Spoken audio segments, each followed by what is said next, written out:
Oh yeah, didn't forget to unmute the mic this time. What up, boys? It's your boy Sapien with episode 7, 6, 7, 8, 7. Episode 7 of the Bankroll Challenge. We are currently sitting at approximately $1,300 in the bankroll. There was a huge contest run last night for the most fun hand, and unfortunately I didn't win. It was huge, $1,000 to the winner, and I think the winner was a dude. I should say my dude. Oops, you guys reading my messages? It's okay, nothing incriminating. To Investor 1,000 euros for his fun hand. So all I can say is, oh, what a guy, and congratulations.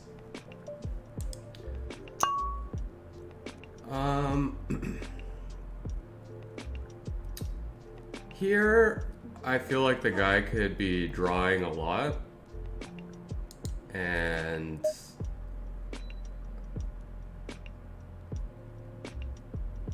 I feel like when I call, I'm repping a lot of draws. But when I raise here, then I can get all of his draws to fold. Very nice. Like if I had a made hand there, I'd probably want to just call it so I could rep the draw. But since I had the draw, I wanted to rep the made hand. We're being deceptive, boys.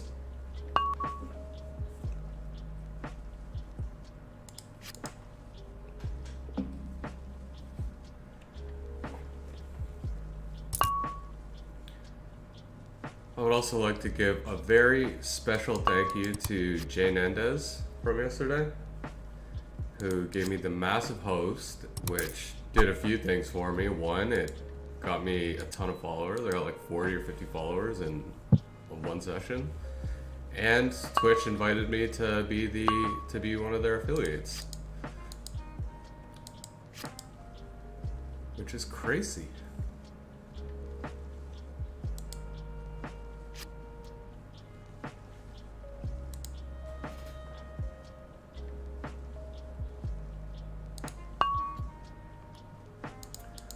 A7 in the cutoff, kind of borderline.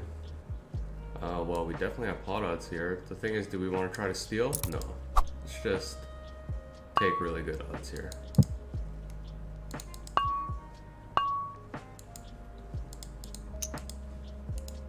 And pretty good chance that our pair is good here.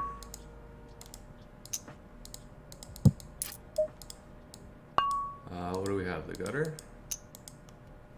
And here we have a really bad pair. He wins, GG. He is a king. Yeah. Look at that. Look at those reads, boys.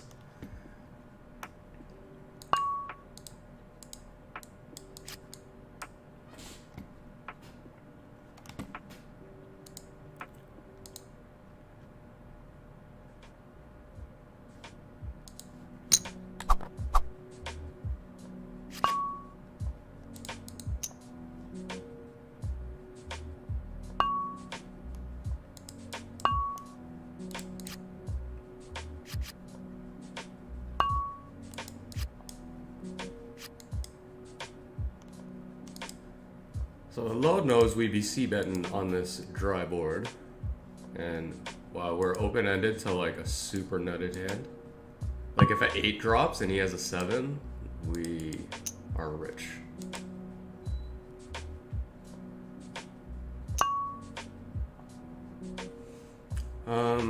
He's leading out. That's pretty bad, I want to say. So I guess he has a weak ace here. So I'm probably gonna just overbet this pot. Unless he's like inducing me to spaz like this, maybe I should just give up. But I feel like he's gonna have a pocket pair here that doesn't like to call these huge bets. So we're gonna go for it here, boys. Very nice.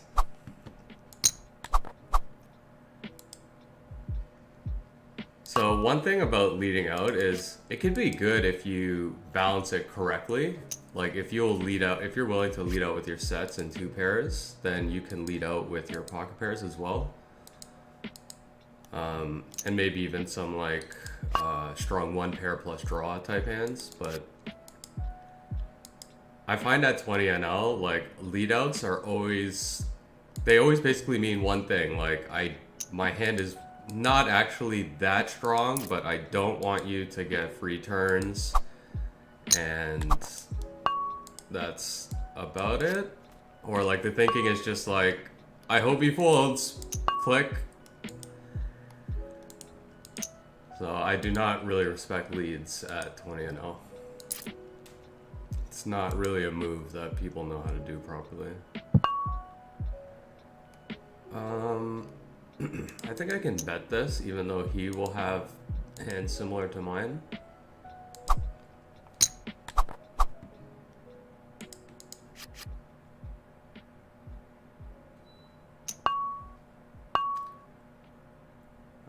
Queen 10 suited. Obviously we're not folding. The question is, do we 3-bet it or do we just call it? I think because we're early in the session, I'm just gonna call and try to get a feel for this guy. I mean, I don't know how much he opens the button yet.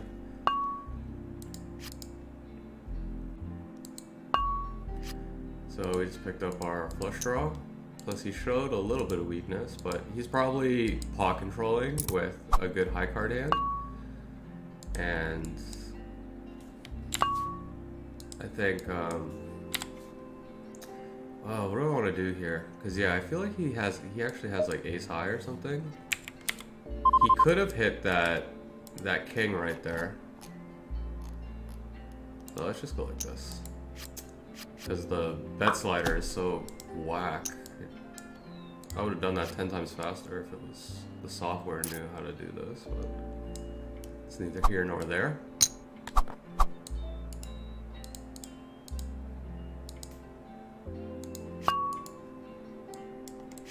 I would love to see a raise here. Oh yes. Okay, boys.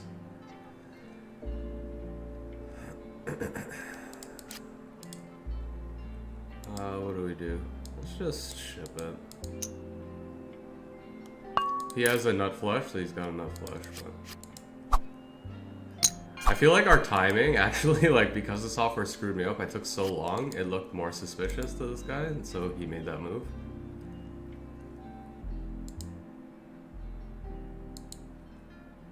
But I thought we'd just be like flush over flush, or maybe flop to straight or something.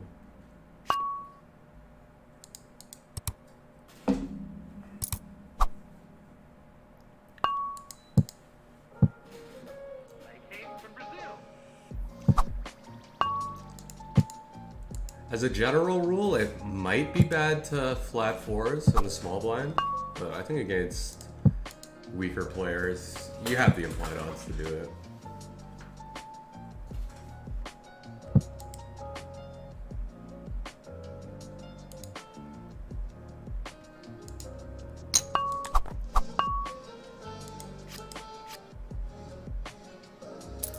Uh, 2-5 Sui. Do we defend? I think this is better as a 3-bet.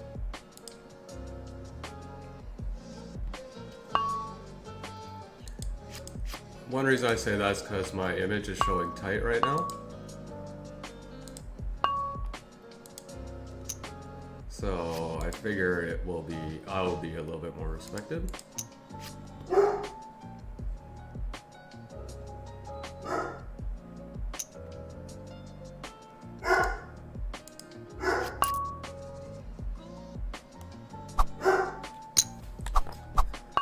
Oh, the dog barking is pretty annoying. I watched on the pod. I don't like it. But what can I do? My dog likes barking at cars.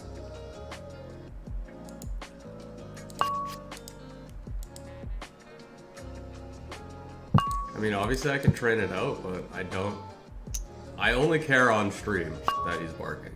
Otherwise, don't care at all, and his job is to kind of, you know, look outside and watch the house. He's a Rottweiler. So I don't exactly want him to, you know, not bark at stuff he sees outside. What do we want to do here? I think just raise it up. How much was Splash? 3?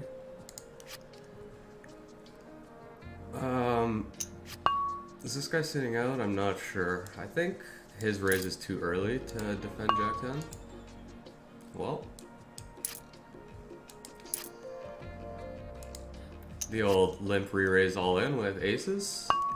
It's the hardest play in the book to read. Oh, this is a 3-bet here. I mean, it could be a flat. I'm going to... Oh, that's a pretty big 3-bet, man. Guess I'll just let that go.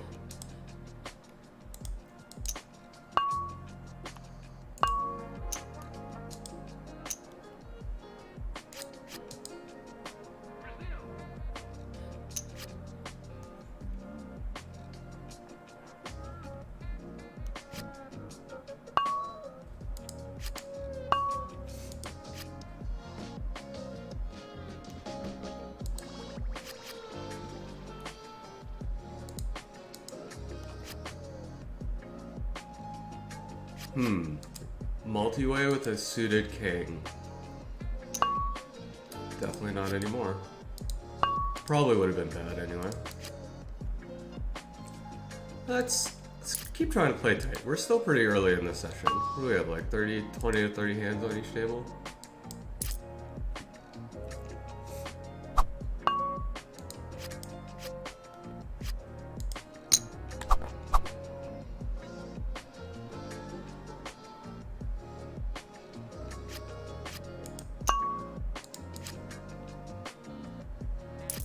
Well, so far, pretty good session. I think we're up about 1 buy-in so far.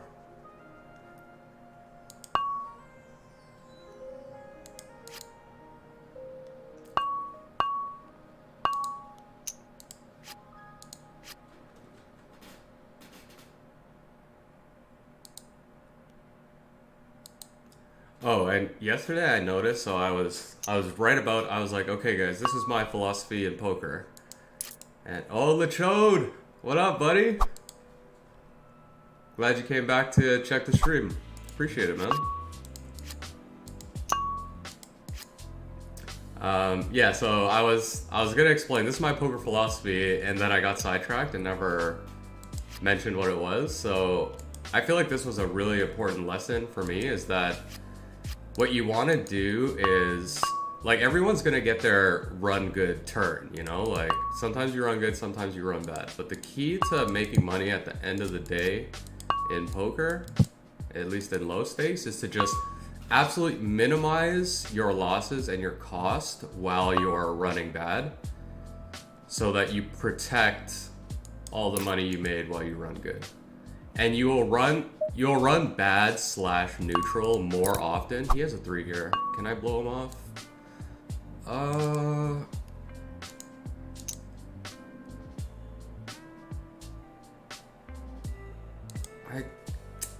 It's just probably not worth it here. So, yeah, you want to just kind of like make it boring, fold a lot when you're just not making hands and running bad. And when you're running good, just rack it up and protect it. Because it's hard. It's so rare those times that you run good.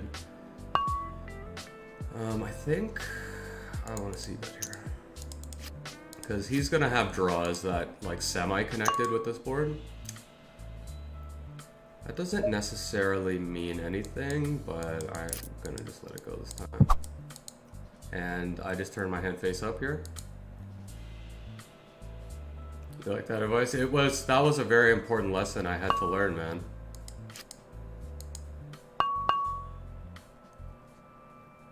Oh god. You want to see the most solid fold of all time? Here it is.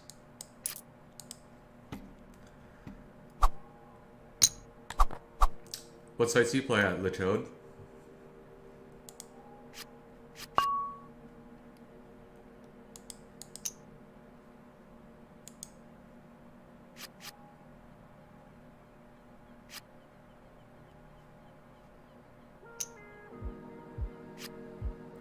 Bovada? Nice, yeah, that's the softest site. It's the best place to play. You cannot see bet this board.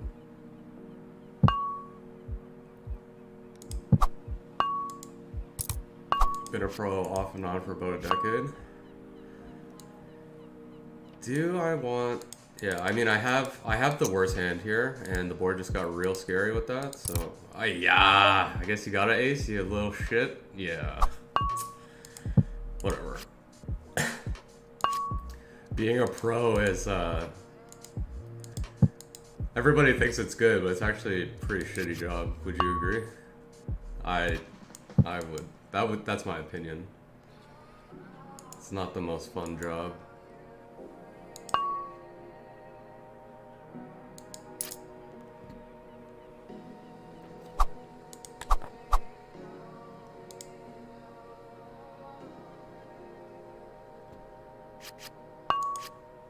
Maybe being like a live tournament pro, maybe that would be pretty fun.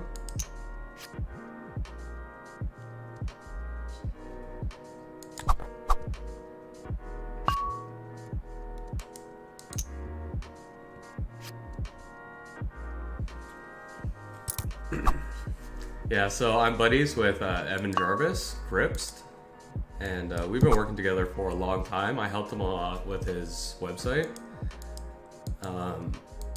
And yeah, so I was building a whole bunch of websites, but I loved poker, so I went to him and I'm like, yo, I want to learn to play poker and, you know, be a poker pro. And he's like, are you crazy, man? Like, websites and affiliate marketing and that stuff is way better than being a poker pro. Being a poker pro is like not very exciting. And it's a good thing I followed his advice because I am killing it with websites and SEO and stuff. So now I just play poker for fun.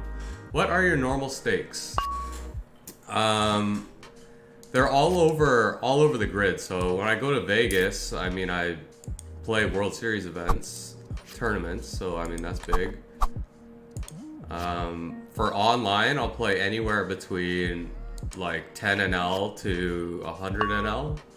And if I'm feeling extra tilty, or if I like win a tournament, like I'll go play 500 NL or 1000 NL. I'll just play whatever, man, I don't care. But for a bankroll challenge, like doing it the responsible way, I like to have like 50 to 60 buy-ins if I'm gonna play 4 tables. How about you? Probably, if you're a pro, you probably like mid stakes, right? Like 2-4, 1-2, 2-4 kind of thing.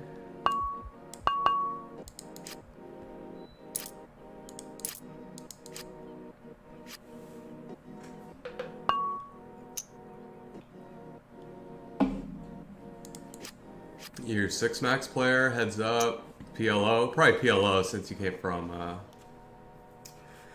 oh god, I'm blanking on his name, and he's such a cool guy. Jay Nandez, that's the one.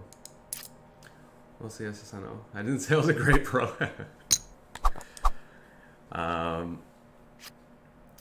Hey, you can, if you have a good rakeback deal and you play like 50 NL, like, I think a few times when I play like 40 or 50,000 hands in a month, like, I made like $2,500 rakeback sometimes. It's not bad.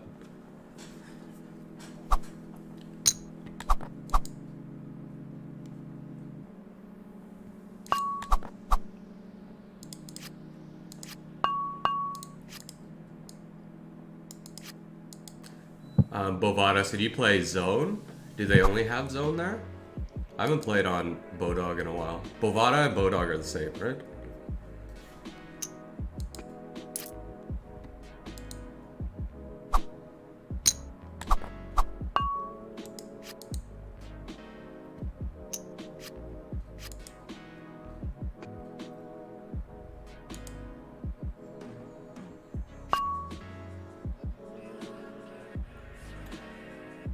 Yeah, I go half zone and half right, 4 tables max. I don't... So, if you're playing zone, is the correct strategy... Because you don't get any reads and it's all anonymous, if I understand correctly. So, you just try to play like a purely GTO kind of thing, or is there like an overall read for a specific stake? Like there's a culture to the type of regs you see? I don't even know how to really approach them. Seems strange to me. Or like you just try to be Poker Snowy, like you just go in there and be a bot.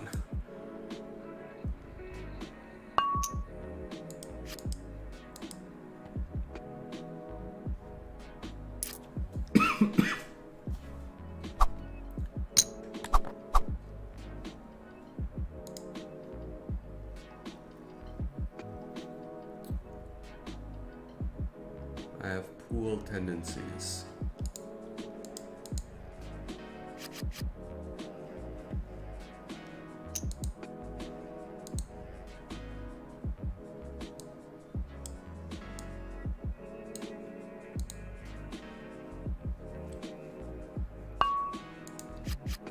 So, but how do you exploit people if you don't have a read on, like how can you have a read on them if it's always anonymous, it's always different player? How does that work?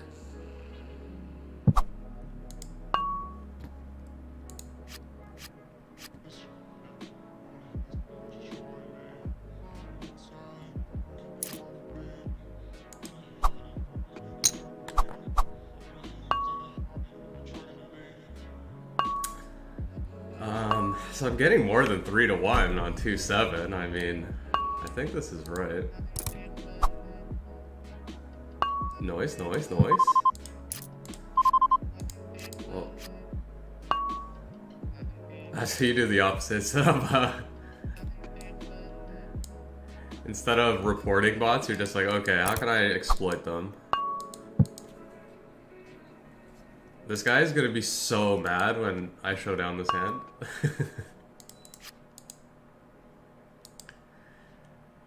Now, how do we want to play it? That is the question.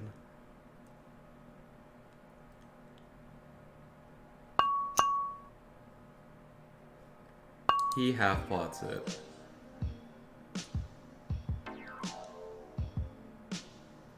How would I play if I just had a queen or something? Damn it. Bots are gonna become like a bigger and bigger problem as time goes on and the AI gets better and stuff. Like, for sure, if you put Poker Snowy on these tables, it would have all the money like within a few weeks, I think.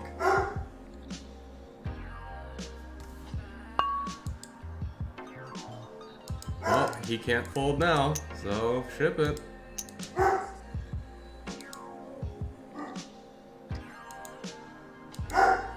There's no way you fold now, man. You're getting 3-1. You do not have to be correct very often. Oh, same situation here, where the guys just give like insane odds to call with terrible hands. Oof. 2-7 cracks queens? That's fun. Serves them right, man.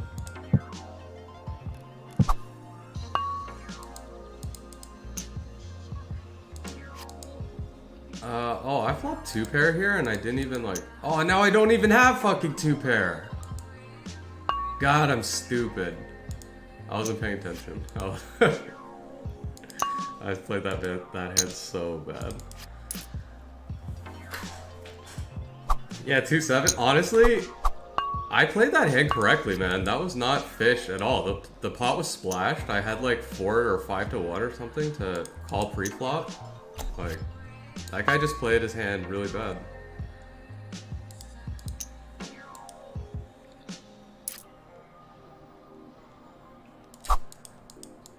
Oh, so I can't... Ugh, I hate that, man. If you sit out, you can't sit back in.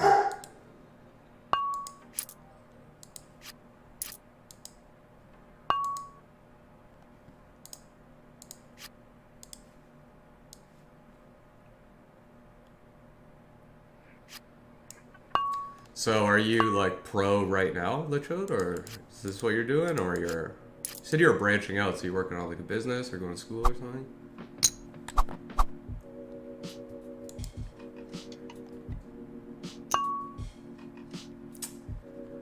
guy's loose aggressive. Jack Queen. It's really fish to call. Let's go for a 3-bet instead. I'm in grad school now and playing as well. Oh, nice. Grad school, smart guy. What are you pursuing?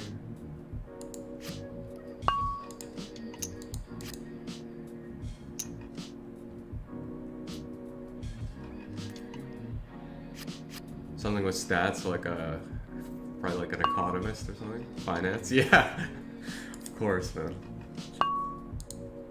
Poker players, they all cluster around the same kind of activities. So.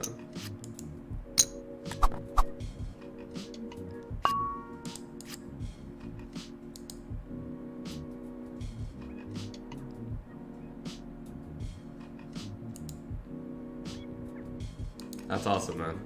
I think you are making the correct choice. Grad school in finance will serve you better than just being a sick poker player, I think. You'll have a much better life. 6-4. We're 3-betting. Let's spice it up here.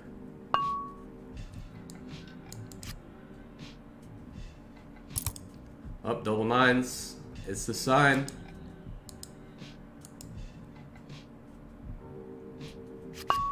Oh, poker is a great, like, poker is an awesome game. I love poker. I just personally feel like if you depend on it as a job instead of a game to have fun, then it sucks. Oh my god, I'm such a fucking nit.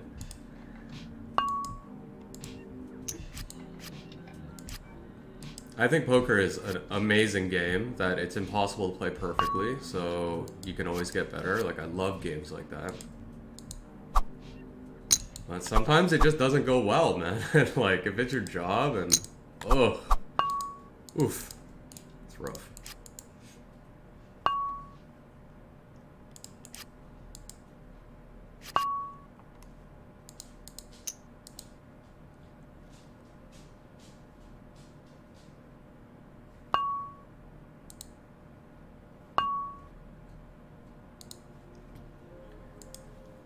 What happened here? I just bet, so yeah, obviously see bet.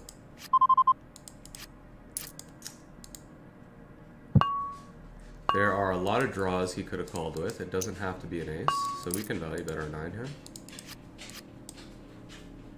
Also appears to be a loose passive, which is fish.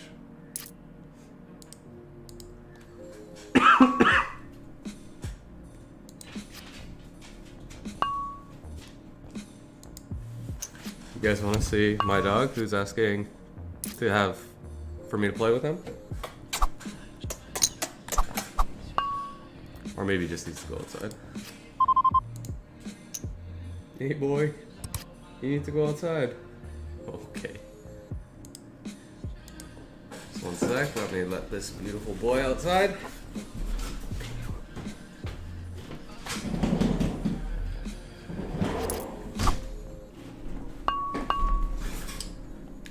Fours, 3-way pot, that sucks. Ace, can we rep a Reno in? Nah, position is too bad. Jack 8, that's a defense.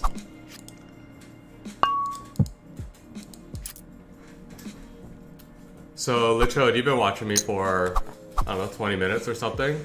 Do you spot any major leaks in my game? You have any feedback for me? I'm definitely not pro. Here we have like monster draws. It's like more like I'm turning my hand into a bluff here. Oh my god, did I just hit a straight flush? Oh no, almost. Almost, boys. I think a 10 will call this half pot bet.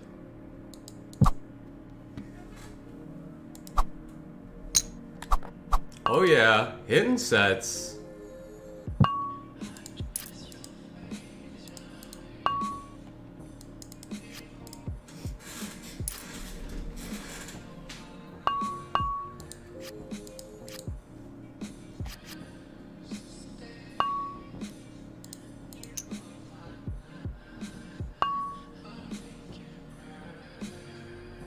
Yeah.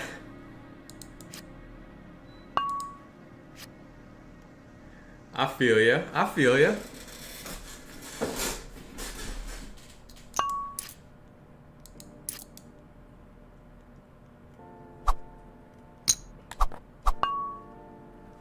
Thanks, man. Yeah, I'm pretty sure I play reasonably solid if I win overall, but I can't seem to move up. Like once I get to mid stakes, I just lose to the mid stakes players. They're a lot better than me. 20 NL I can only win because there's just so many donkeys and like tilters who just spew off with nothing. But as soon as people stop doing that and they're like their leaks are small, I get killed, man.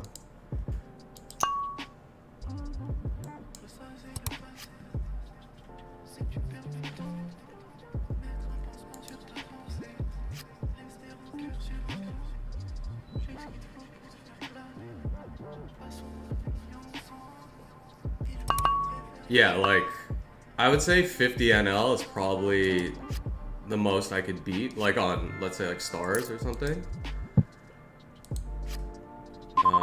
But yeah, as soon as I got to like 1-2 or 2-4, I lose.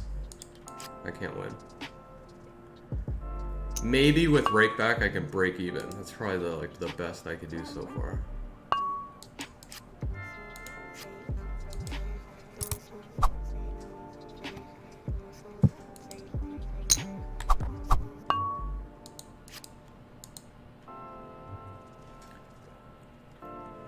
Well, I'm planning to do it here. I put in a lot of work with PioSolver and PokerStove, and I realized a lot about equity and like how much equity like shitty hands actually have. And I think that I had a lot of leaks in my big blind. Like I wasn't defending nearly enough. So I put in some work with PioSolver to understand blockers a lot better, understand like what my bluff hands should be, and I practice heads up a lot so that I can play that, you know, button versus big blind a little bit better and defend my big blind. So I put in that work. Now I'm hoping to see what maybe if I could beat mid stakes this year.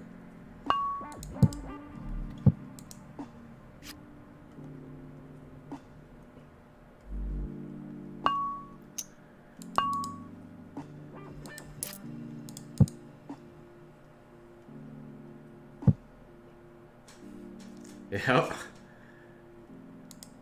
Yeah, having a good PC to run Pio is pretty important. But then your PC's so good, you're like, fuck it, let's just start streaming instead. That's basically what happened to me. Probably needs a ton of RAM to run blind vs. blind simulations. Yeah, totally. But like, do you truly need to fully run it out? Like, usually I just like cancel it and take the initial, like whatever they got. I know it's not perfect numbers, but they're always pretty close if you end the simulation early, right? Look at that splash, boys. That's almost enough to start going all in, right? 15 bigs. Like if someone raises, you just jam over this? Oh man, they're just like gonna give it to me? Okay. We gotta raise big here.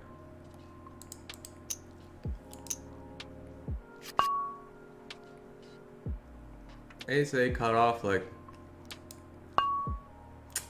because this guy's tight, I'm gonna give him some credit. Alright, I think we're just screwed because of this splash. Let's go.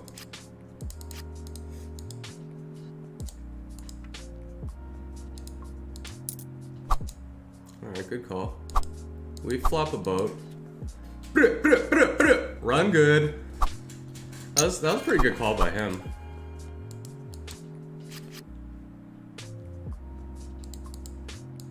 So this guy is probably a pretty good player.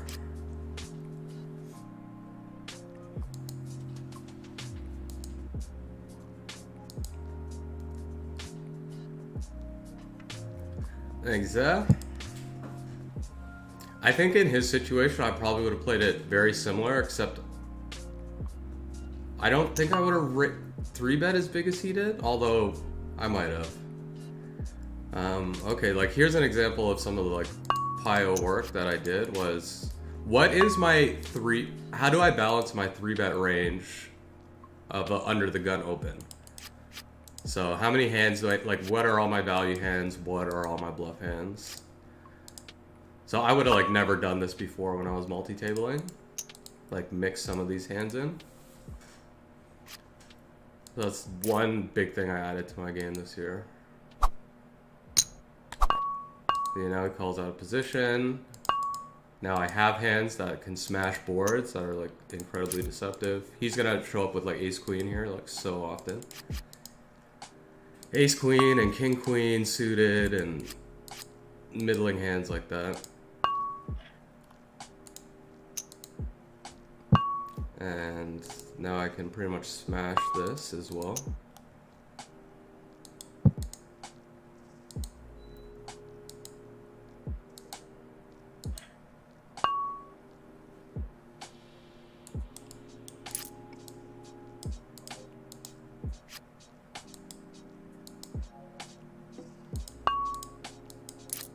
He has to give me credit for a pretty strong hand here, I think. If he comes over the top, then I'll just assume he has jacks. Because jacks is one of those hands that you're like, fuck, I can't really fold it pre-flop.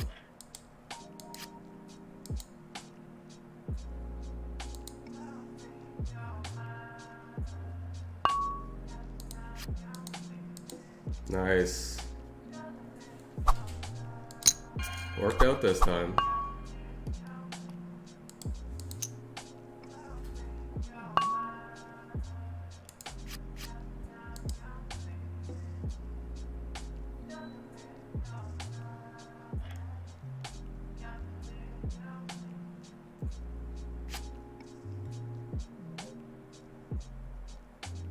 Aces. All right. I gotta come up with some stream effect so it, like, you know, the stream starts doing something when the aces pop.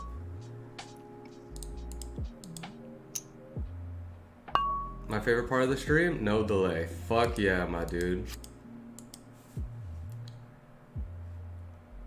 Like, don't get me wrong, I understand why people delay. It seems like an obvious thing, but I think for a stream, it's like way less interactive. It's not as fun if there's a delay.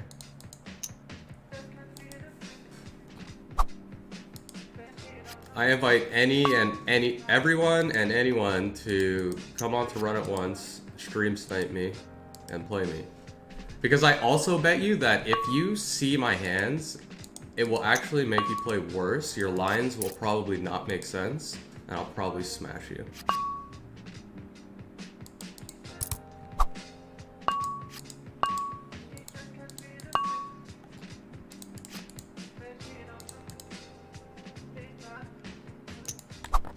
Especially a 20 NL player. You know, if we're playing heads up, okay, you're gonna beat me, but like this, I think I'm probably gonna read it reasonably well. Okay, what?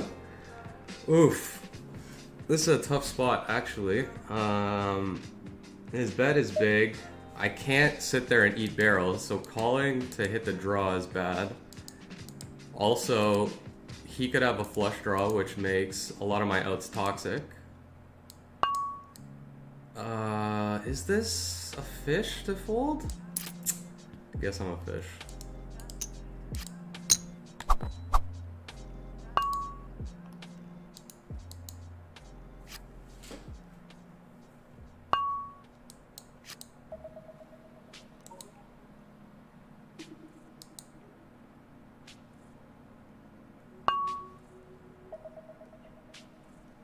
You're gonna min 3-bet me? Okay.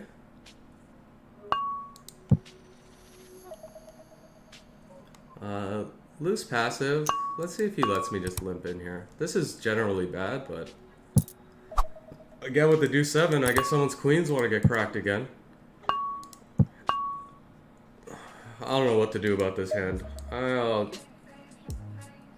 65. 5. Oh god, I don't know.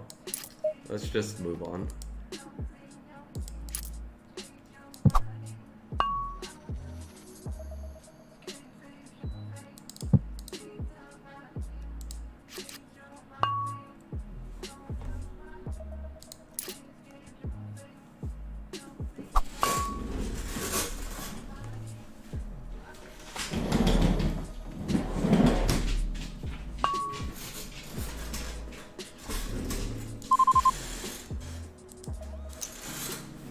I don't really watch too many poker streams. Does pretty much everyone play with delay?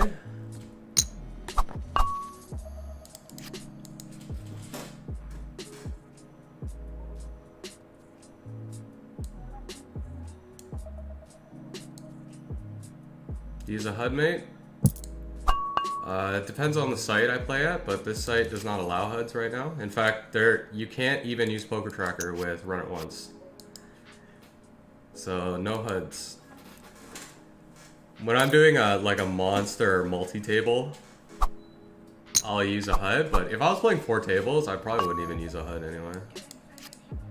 Unless I had like insane hand histories. Yeah, typically 5-minute delay. Like, again, I totally get it. But is that really even a stream? Like, isn't that just it's like just a long YouTube video that was uploaded 5 minutes ago?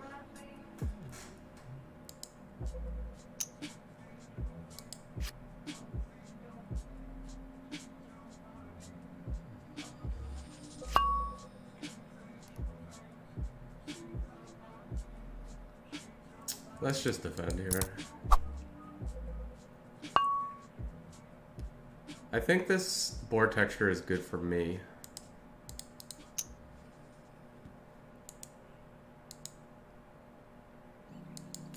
Good for me as in my range as the defender. Noise, noise, noise.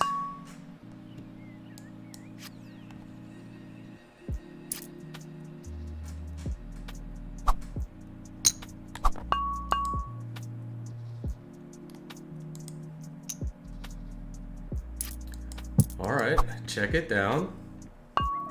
It's a splash pot, so let's just take a stab. Do you stream daily? I have been streaming daily for only about a week now, so like I intend to complete this challenge, but here's the reality that I'm just doing this kind of for fun right now, so I don't know where it's gonna go. I might, if I just like, let's say I just like bust this bankroll, like go on tilt, go to 500 and out, and just dump my whole bankroll, then you'll probably just like never see me play poker again. But for now, I'm intending to stream every day.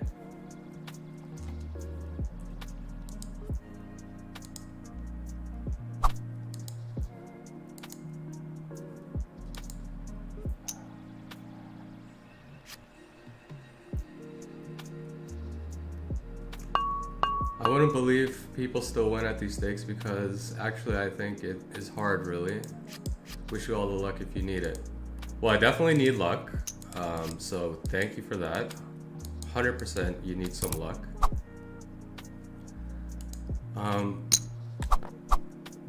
But can people still win at these stakes? Definitely, man. Like, you will see in this session, and I could point out plenty of ones in my other session. The problem with these stakes, this is my assessment of these stakes, is people are pretty good when they're playing well. But the biggest leak that most of these players have is they go on tilt and then they make ridiculously bad plays.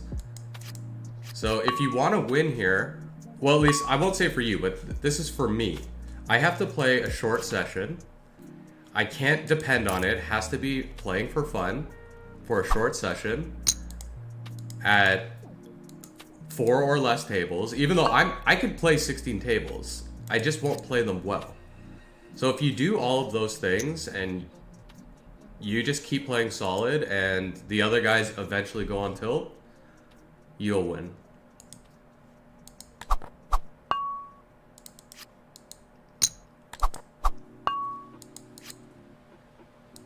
But I put in a lot of work to be a winner at these tables, and I wasn't for years.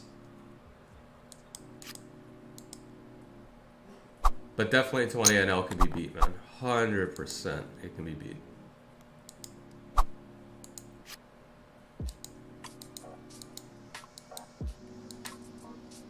But I guess it's the same for everyone, right? Like, I was just talking about with Lachode that I think mid-stake, I'm not saying they can't be beat, but I cannot beat mid-stakes.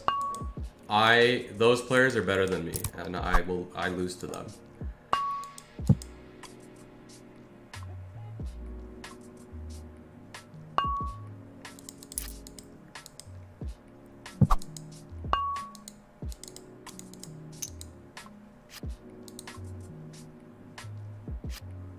As long as you can, like, everybody knows about tilt and everybody knows that they dump stacks to tilt. So imagine, what would your bankroll look like if you had 0% tilt hands?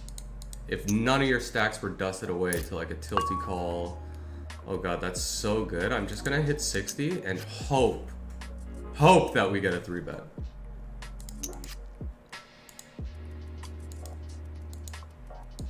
Come on. Oh, you can do it.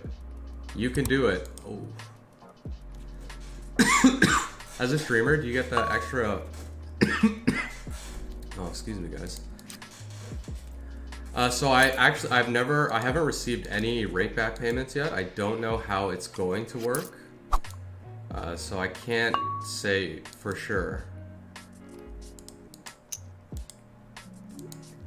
I don't even know how they have these different tiers where it's like, if you are certain amount of hours watched, then you get 50% rake back and so forth, but I don't even know how they're gonna calculate that.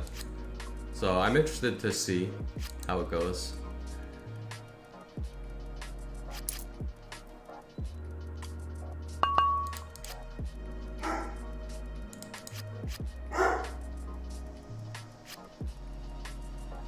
I assume it's gonna go right into your account. I mean, that's how pretty much all sites work.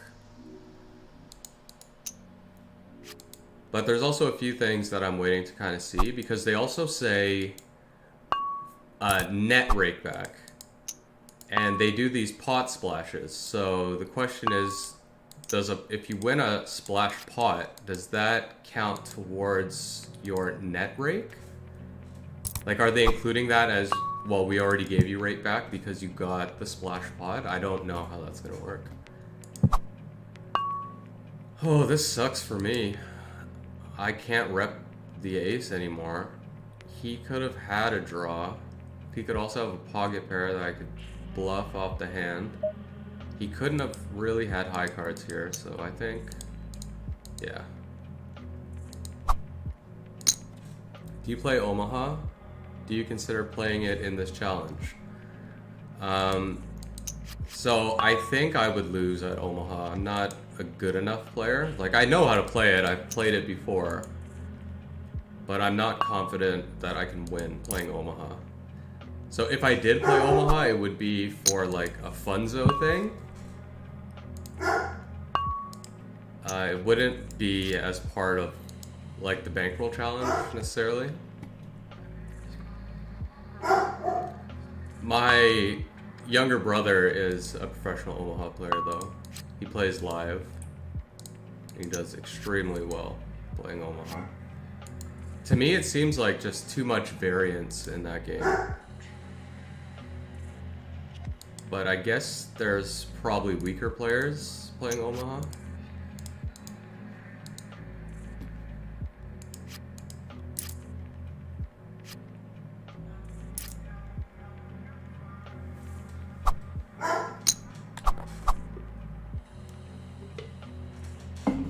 Aces. The Fugazis. Ship it.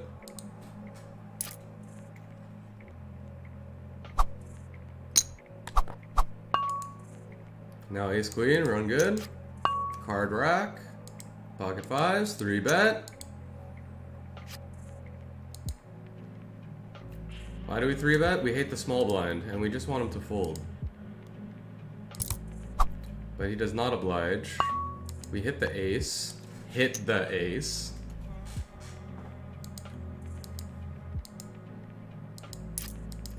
Last time he floated, checked back, and then folded river. So let's see if he floats on an ace-high board.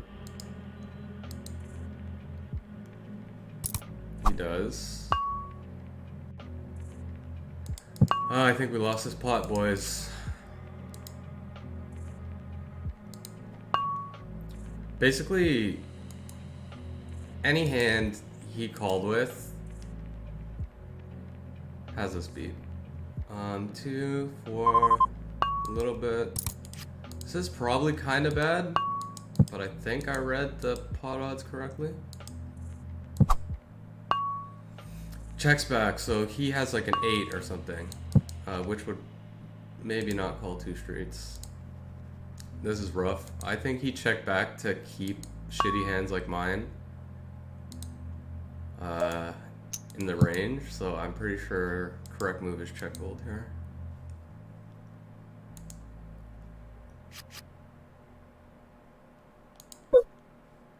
He had an 8 here, right? That's why he checked back? Yeah, look at these reads. Man. 6-7, what? Oh, bottom pair? Oh, I guess I misplayed. I think that's a reasonable call from him on the flop.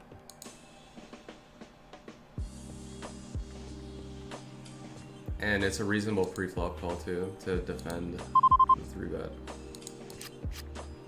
When did you start the challenge? About 7 or 8 days ago.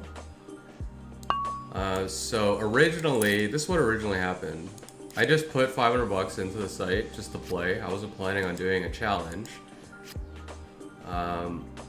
And then I won this competition where they gave me 500 euros. So all of a sudden I had 1,000 in my bankroll and I'm like, okay. Now I'm actually rolled to play 20 NL.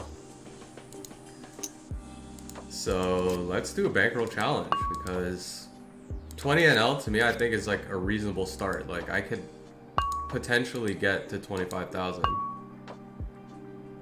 by starting at 20 NL. What is he calling me with? Virtually anything. So we'll probably have to fire 2 barrels at this player. So yeah, not all of this money was won off cards. 500 of how I'm up so far is from the like social media competitions that Run It Once has. And in fact, even yesterday, they gave somebody else, I didn't win yesterday, somebody else got 1,000 euros. And I think, no joke, I could be wrong about this, don't quote me, but I think it was a 4 NL player. Somebody who plays at 2 cent, 4 cent blinds won 1,000 euros. Can you imagine? They like deposited $80 and then they got 1,000. Oh, this board sucks.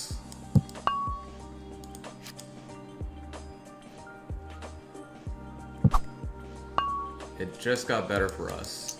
So now pocket pairs that beat us may fold here, but I have to fire 2 barrels no matter what.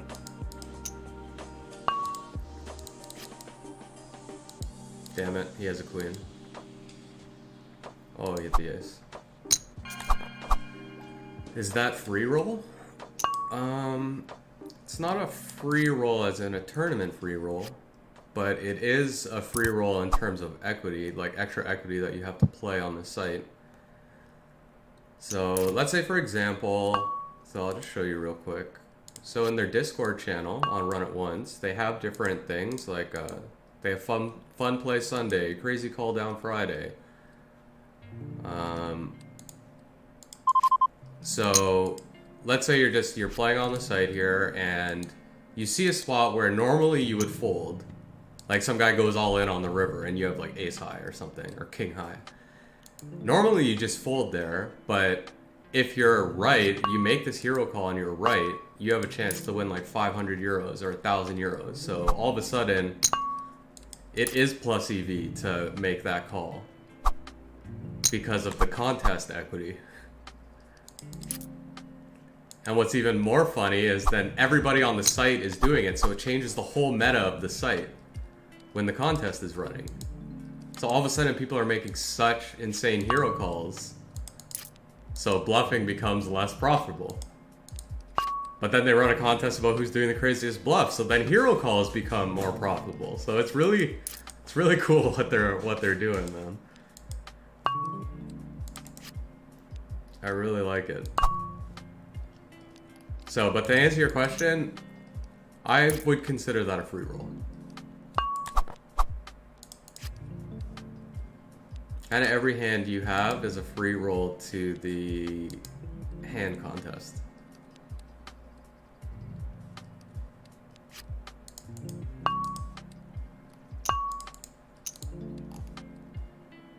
Do I want to 3-bet here? I think this is strong enough to just call against a type player and try to crack him. But we want to be very careful with one pair of kings. Just want to point out this isn't a regular thing, just a nice thing done by someone in the community. What? Are you serious?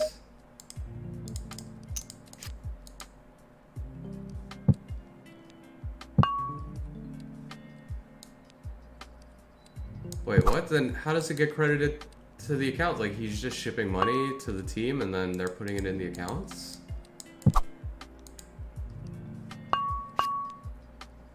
Here we're open-ended. We'll call 1. Holy, that is a very generous person who's doing that. The Gil Falfon? Like, I thought that was just Phil Galfon's, like, alias or something. Betting here is pretty bad. I only get called by better. Yeah, he had the straight. Well, that's crazy, man. That is a huge kudos to that guy. Holy.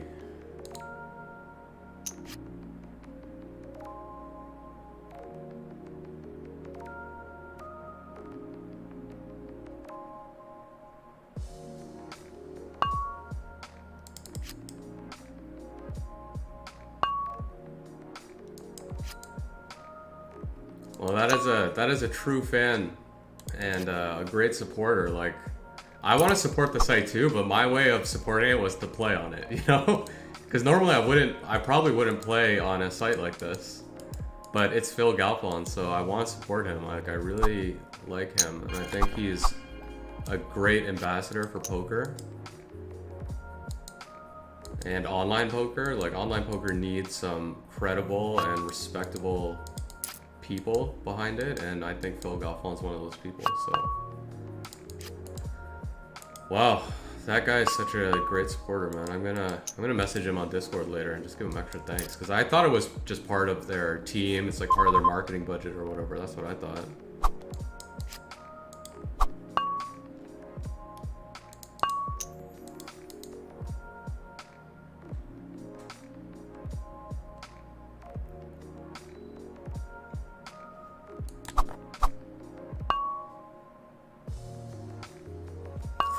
Oh, 3-bet's out of position. I think a 4-bet is going to be better than a fold. A call is just out of the question.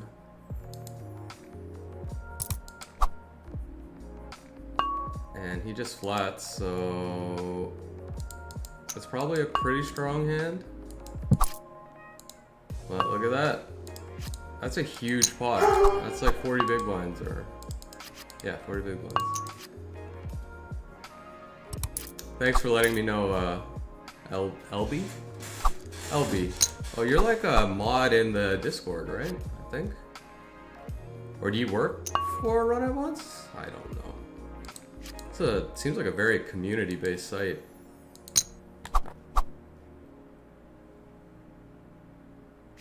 I am just a mod. Oh, mods can drop the hammer though. If you're a mod there, I should probably make you a mod on my Twitch too.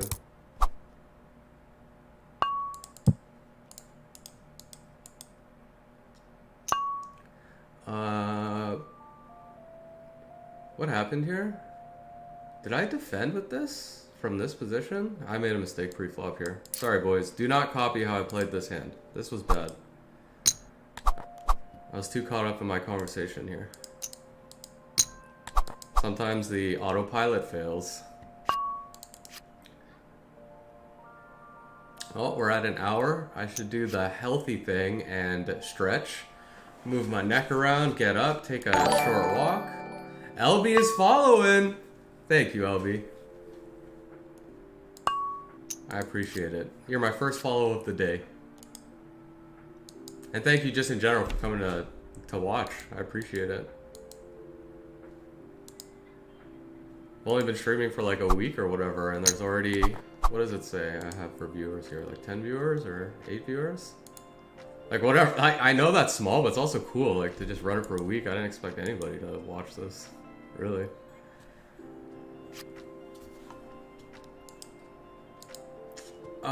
This board is better for the defender. Now it's much better for the defender. But he has checked twice. Oh. Do you mind talking about your background a bit? A few days ago said that you're streaming. You should post in Discord. I'm going to get to both of these questions after this. Oh my god, do I bet here? Or is King High good enough to just check back? I can't bet here. Oh man, I'm actually playing really bad. I need to take a break, so I'm gonna answer those questions first. Okay. Do you mind talking about your background a bit? Okay, yes, I am an entrepreneur. I was a professional like online marketing guy. I was like an executive at American Express and Aviva Insurance. Then I quit to do my own online businesses with like SEO, affiliate marketing. So that's what I do as like my job profession. So I'm the CEO of a company called Arcane Growth, and I buy and sell websites. I like buy them, build them up, and then I sell them, and that's how I make my living. I'm Canadian. I am 32 years old. My birthday was last week. And I like to play games a lot, even though I'm in my 30s. I don't give a fuck, man. I love playing games. That's my background. I saw that video about your bankroll challenge a few days ago and saw that it said you were streaming. You should put it in Discord. What? What video? Like the videos that I posted in Discord, or there's some other video I don't know about that somebody else made?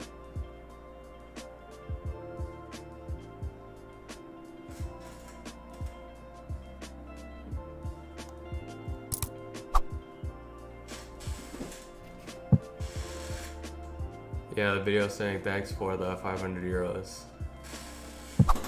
Yeah, so I did originally post when I was streaming on the Discord, but then I felt, for some reason I felt like it wasn't the goal of Run It Once for that streamer channel to just be people spamming when they're live. So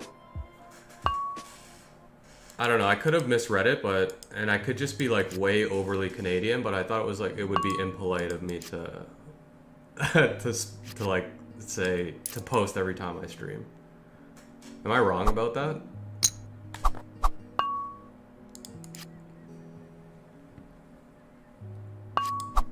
I just want to be polite, you know?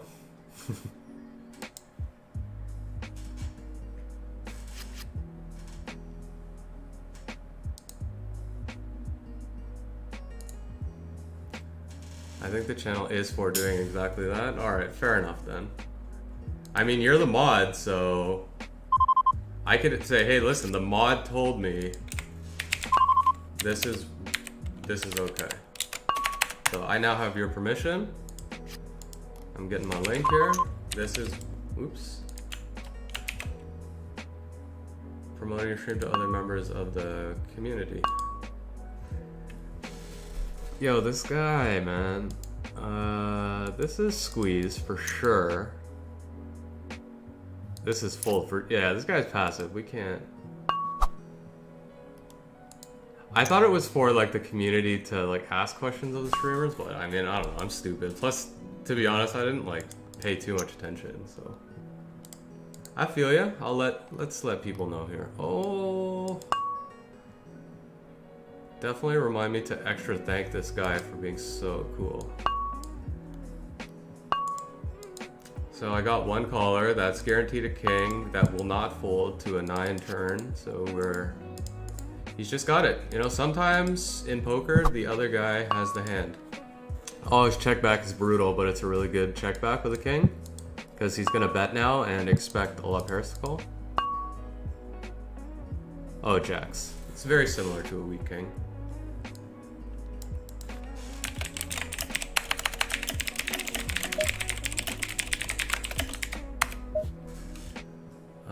Open Endy. Gutterino. He called my C-bet.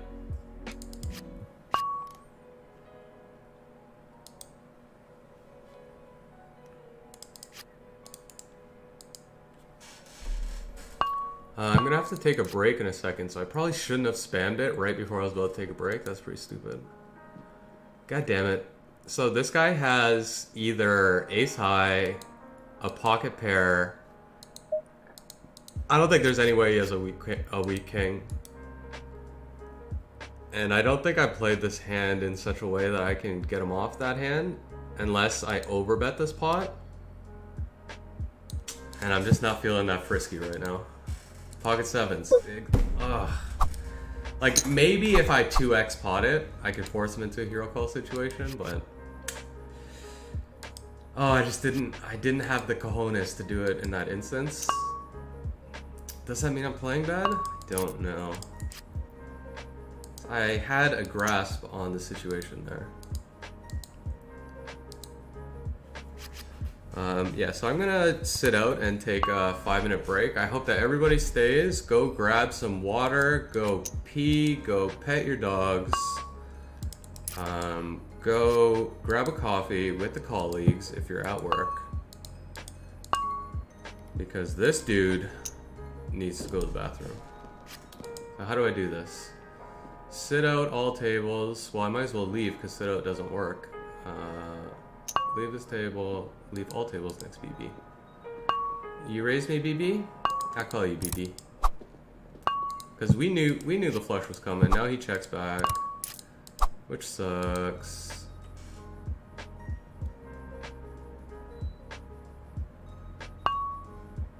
So here's, I'm gonna take kind of a sick line. So I'm gonna pretend like, okay, I made a crying call here, and now on the river, I really want to keep this bet small.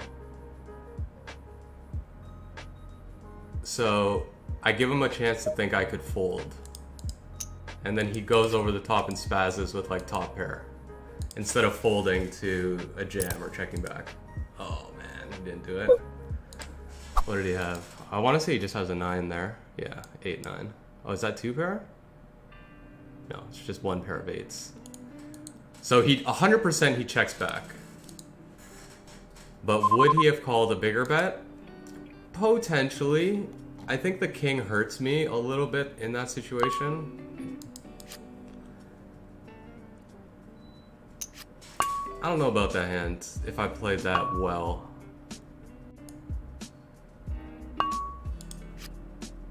That's an interesting one. Jack Queen. I think we can 3-bet here.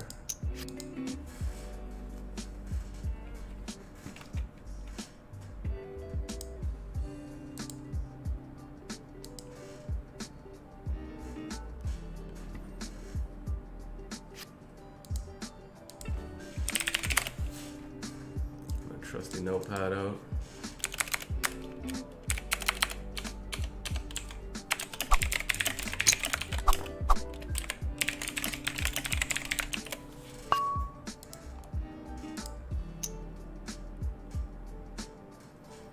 Come on, chat. Keep asking me questions. Talk to me. I'm lonely. Oh, wait, no. I told all of you to go get a coffee and shit. Now I'm like, talk to me. I'm like bipolar, apparently.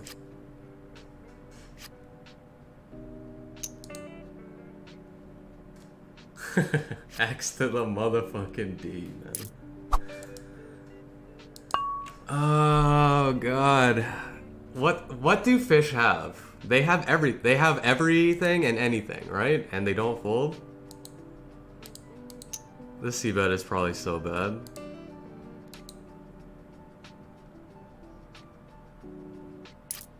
Okay, nice. Alright. Breaky poo time. Oh god, 6s. Okay, this is the last hand. And then we put this on.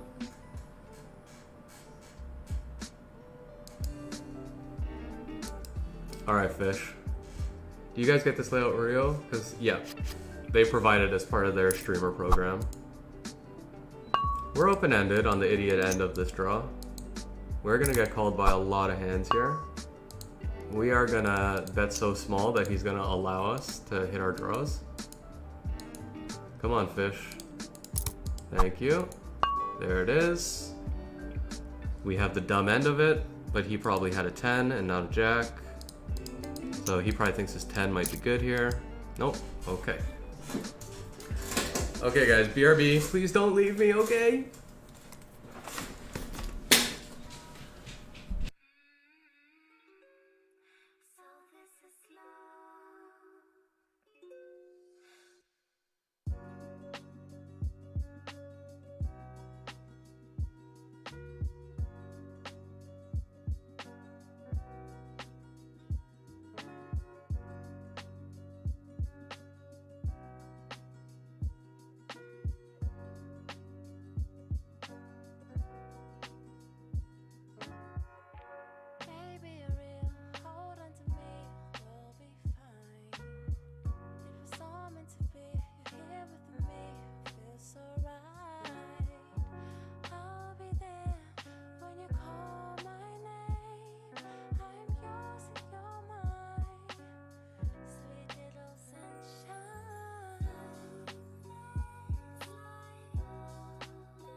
Oh my god, I'm so bad at the fucking mic. Thank you for reminding me. I just made so many good jokes.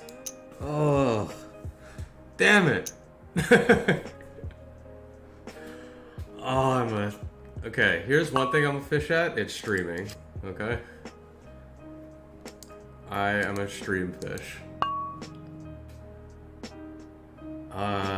Here we call. For sure, take position. Oh yeah, that's a very nice flop for us. Can I get a Zaya?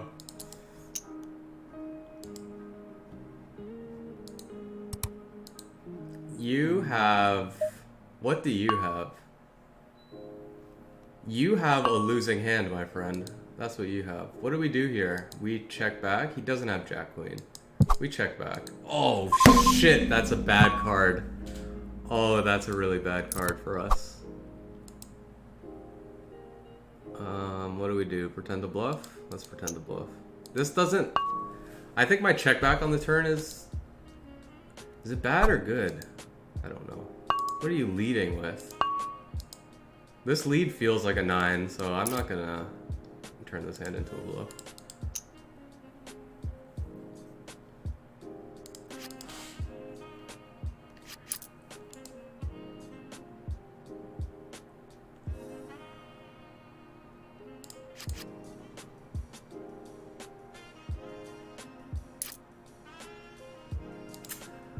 What a guy.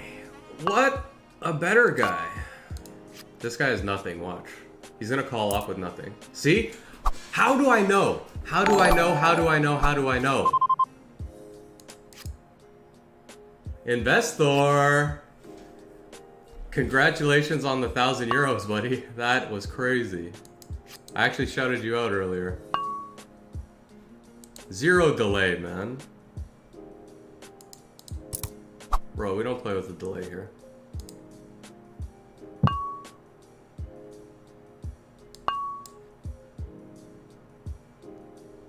I think we Flatterino here.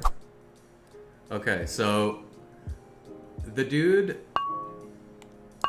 There was a dude earlier who was saying, I don't think these stakes can be beat. 20 NL. You saw what that guy just did, right? His ego was so involved in his bluff raise that he decided to call off with 6-4 offsuit.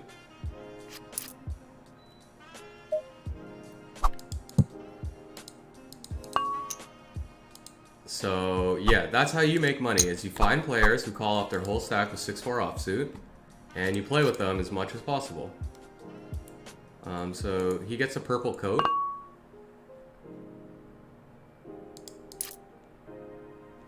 Oh yeah, egomaniacs are where it's at. So whenever you see these guys, you put a purple coat on them. What could this guy have possibly called me with? He could have a weaker 10. He could have a queen. He could have a pocket pair. I think I can value bet a 10 here. Did I just bet 20 cents? This site, man, I literally clicked on the right thing.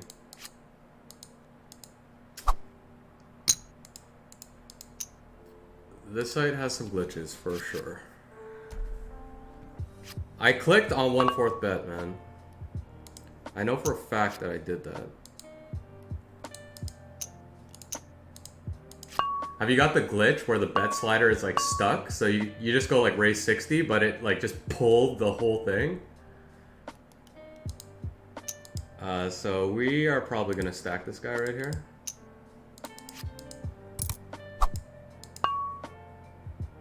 I think he just has a jack.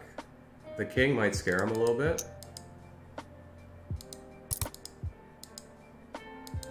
You don't have a king, right? Yeah, he just has a straight jack. Jack 10. Yeah, they've really got to fix the bet slider, man. That's one of my biggest pet peeves, or it like jams up. Like if you press pod and then you scroll down a little bit, all of a sudden now all the buttons don't work. Like, I've timed out so many times trying to like just get my bet and then everything stops working and then I just like fold aces. Oh god, that's the worst.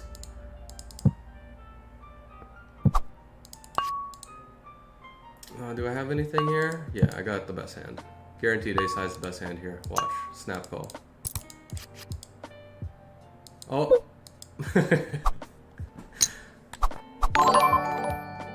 Investor hosting my stream with 1 viewers. Hell yeah, we love the S at the end of viewers. Thank you for the host, my dude.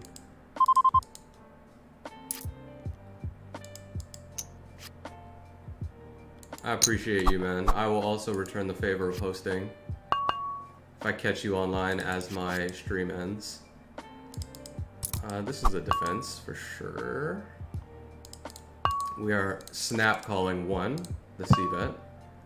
He just gives up. So this might be a tighty whitey, eeny weeny, teeny weeny, red polka dot bikini. You bet, man. Thanks, buddy. That king is bad. So I think we have the same hand here.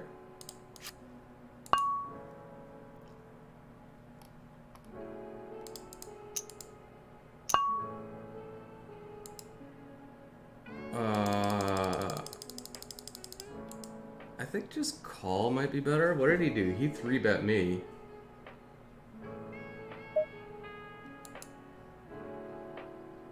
And then he checks the flop.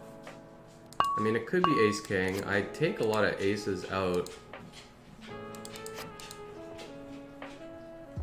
Could be something like 9s or something. This would be such a good value bet by him if it's like 9s.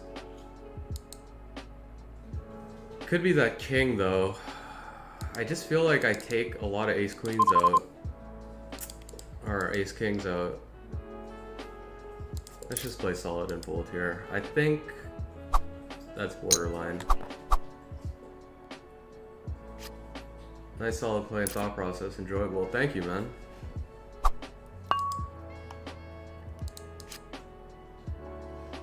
Not sure many at these lower stakes can value bet 9-9 there. Yeah, I'm not sure too. I think just because he was tighter, I'm giving him a little bit more credit. And I mean, just because I have blockers doesn't mean he never has ace-king there. And I think ace-king might have taken the line that he did, like check call. Watching is good luck. I'm crushing. How much you up, buddy? How many buy-ins? Does my dog need to go outside again? Okay, boy.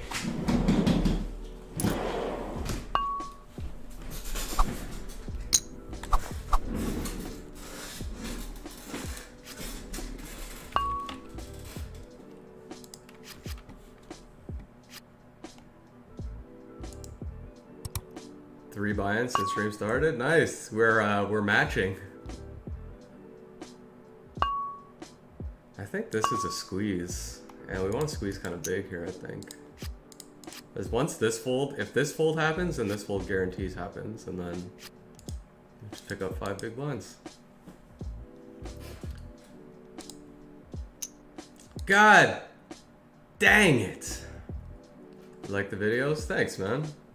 Yo, I did not expect pretty much any positive feedback from what I was doing, because I'm kind of doing it half-assed. But that's awesome, man. Thank you for the feedback, and I'm glad you're enjoying it. Okay, here we go. We got the donkey. See this purple coat that he has? So we 3-bet him. He calls with anything. Oh, God. Okay, here it is. This is a bad call by me. This is a bad call. In most cases. But because of the purple jacket, who's going to go all in with 5-4 off, I think this is a call. Watch. Watch it. Aye! Oof! Aye! We fucked this up, boys. We fucked it up. Oh, that ace is so good for us, actually. How do we want to play this? There are too many draws. Our hand just improved so much. And there's so many worse hands that can continue now. Like all the clubs. Okay. Well, I'm just glad to win the pot, because that whole situation was pretty bad. People respect multi-way bets. Yep, that's right. Okay, purple jacket, let's go, buddy. We got the gutter.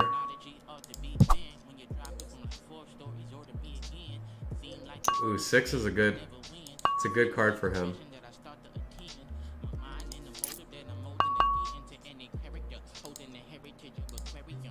Oh God. Okay, purple jacket. As soon as we have a hand, we're getting your whole stack. Okay. Oh, nice 4-bet. Nice 4-bet. Nice. Good job. Nice bet on the turn. I would bet smaller, but I guess quite dry. It got so solid. Yeah, I don't want to give pot odds to like ace queen type hands, like with the JJ. Yeah.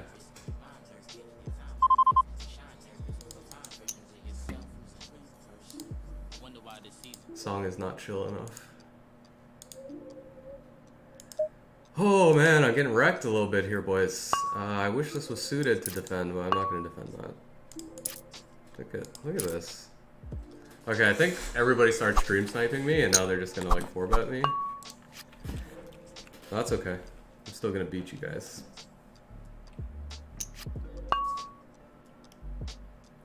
Okay, we are both sleeping beauties here, so let's steal. And we get wrecked. And that's good flop for the defender. What do we got here? Oh, my dog is very annoying and very handsome. Queen 9 Sui. Do we want a 3-bet? Nah.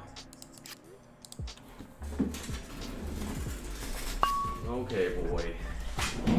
Just run in and out of the house all day, huh?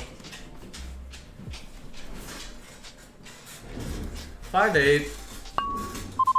Tight player. We're going for implied odds here. So we don't have equity, but this is what we have. We have position. We have a tight player who is probably going to be folding too much. And we have a hand that is very deceptive that can crack big hands. Alright, mate, have a headache. I'm going to lay down for a while. We'd like to also start grinding us. Boy, peace. Yo, thanks for coming by. And message me on Discord if you still see me streaming, and I'll host you up.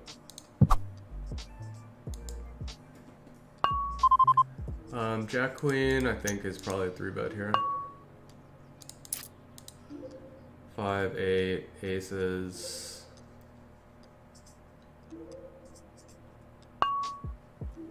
I'm just gonna let this guy have it. I feel sketched out. Thanks, man. I added you on auto host list. Thanks, buddy. I'll do the same.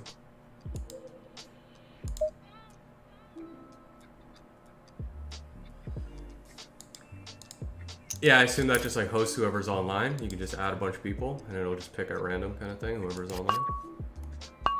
I've never used it, but I assume that's how it works.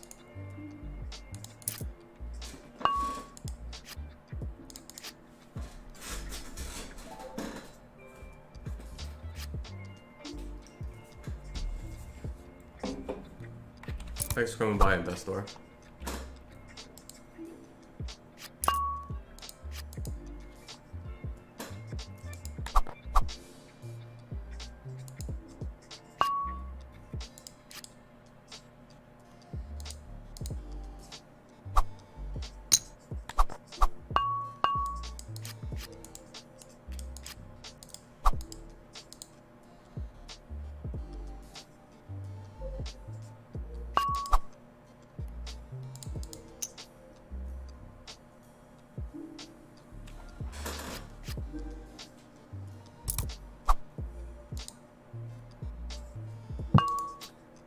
This board is not good for the caller or the razor, but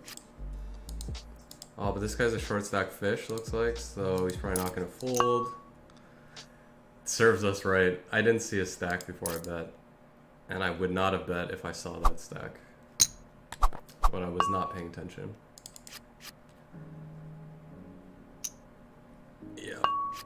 Get punished. Doyle Brunson getting almost 4-1.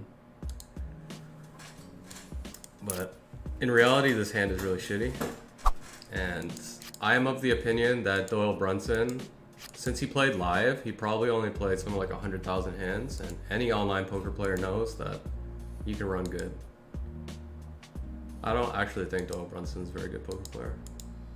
But what do I know?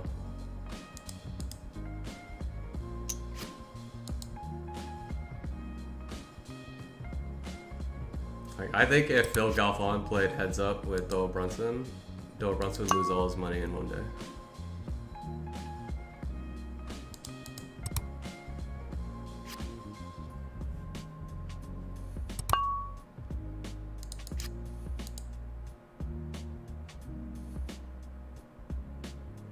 I'm probably about to get destroyed for that comment, but whatever.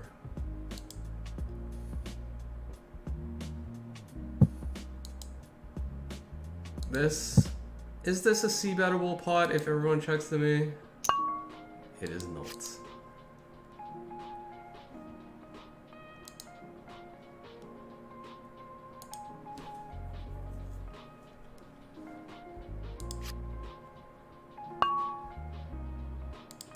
Aces! Okay. After the stream, I'm gonna research some kind of fun thing to do when the aces drop. Oh, purple jacket left? You're not purple jacket anymore? Okay, he can continue with a lot of hands here. Dang it.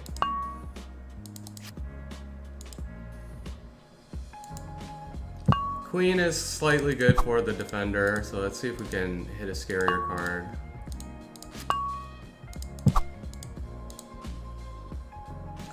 Nines, we could 3-bet, but I'm just gonna flat. Is king high good here?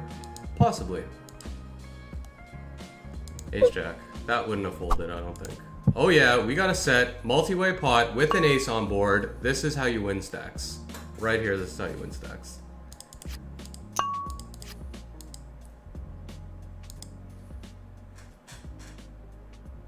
You guys ready? I know I'm ready. My bankroll, I've made space in it to put his stack into my bankroll. I contacted support, they said there's plenty of space. So we're about to just like put it there. What's going on? Why did it make that sound? Is it lagging for me?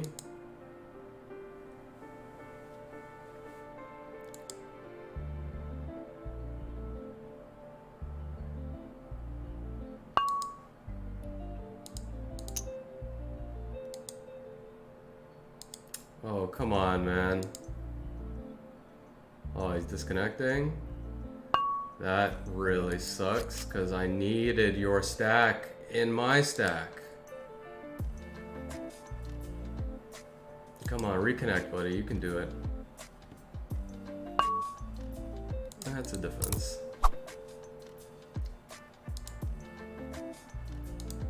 This is a good board for my range, so we're gonna call.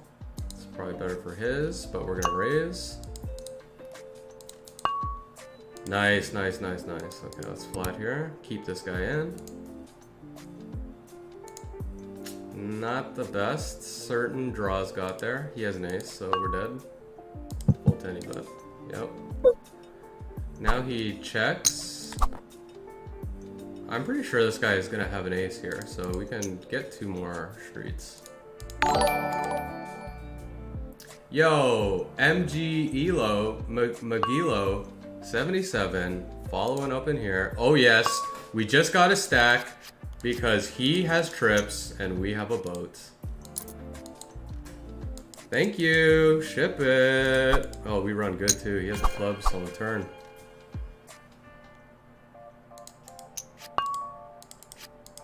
That is very run good. Obviously, in his situation, we are snap calling. I come and get euros. Oh, you're coming to stream snipe me? Nice, buddy. Welcome. I'm glad you have the courage to tell me that you're stream sniping me. And I say, challenge accepted. Let's go. Challenge accepted. But you don't have delay. It's not good. Dude, I don't care, man. You think I'm worried about delay?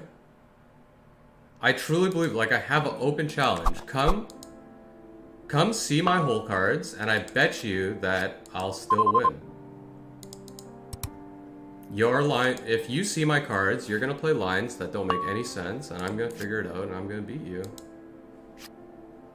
So come on, let's go.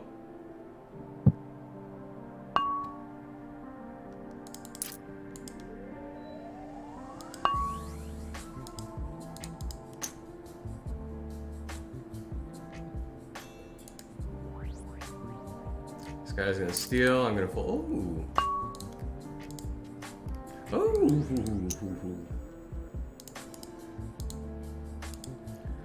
We got one call. It could be pocket pairs, it could be a draw.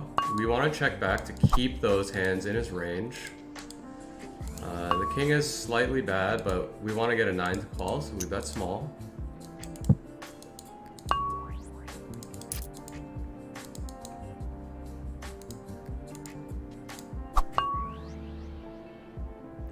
The Jack-10 draw made it there, so now we just gotta fold.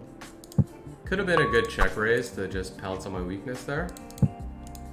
But what we're really aiming to do is to get a 9 to call us. Oh man, what do we do here? No reads.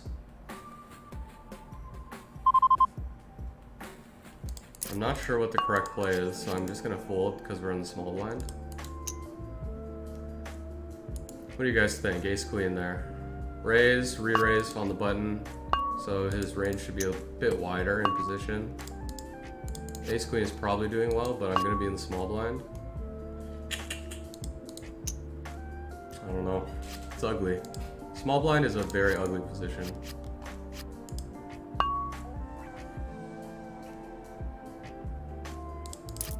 I think I can just pot control here. Probably have the best hand.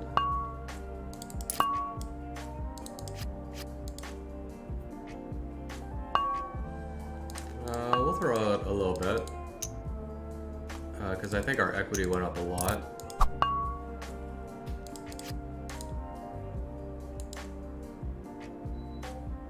Three diamonds is good for a lot of hands he could have had, so let's just let him have it.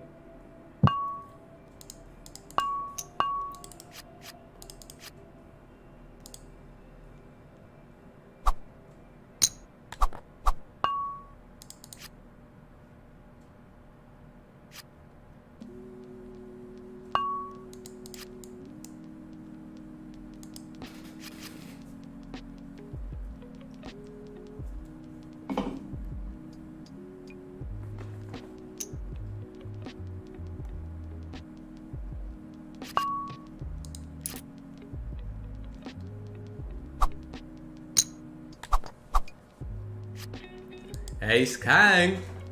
Ace King!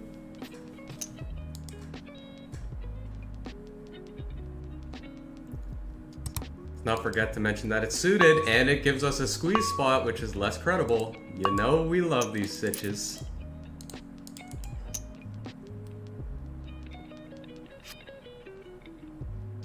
Aw, you folded? If he calls, that's kind of fish.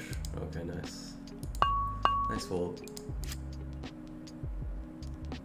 I'm gonna 3-bet because this is a terrible hand.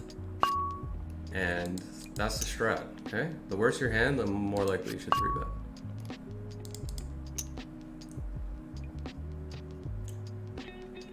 What's the plan to get to 25k? How high will we move up? Probably 100 NL. I think that's the most likely. The most realistic. And I'm probably really gonna need them to open up a 50 NL table. Oh man, this is so rough. Now we just picked up the nut flush draw. But I think if I could just like steady grind 100 NL, I can make 25k in like 6 months. Okay, that sucks. Our hand is not the best hand.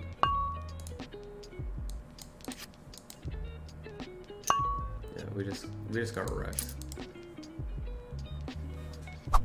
So I like to maintain about 60 buy-ins, roughly. So I'm gonna play 20 NL until the roll is at, I want to say like maybe 4K, and then I'll start taking stabs at 100 NL.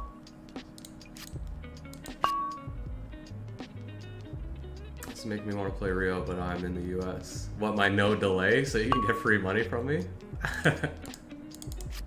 Or you think the site is cool? Or both.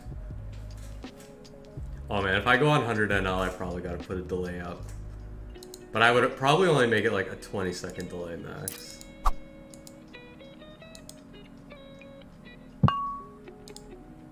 I think betting here is pretty bad because I can't rep anything. And if he has ace high, he's just gonna call it anyway.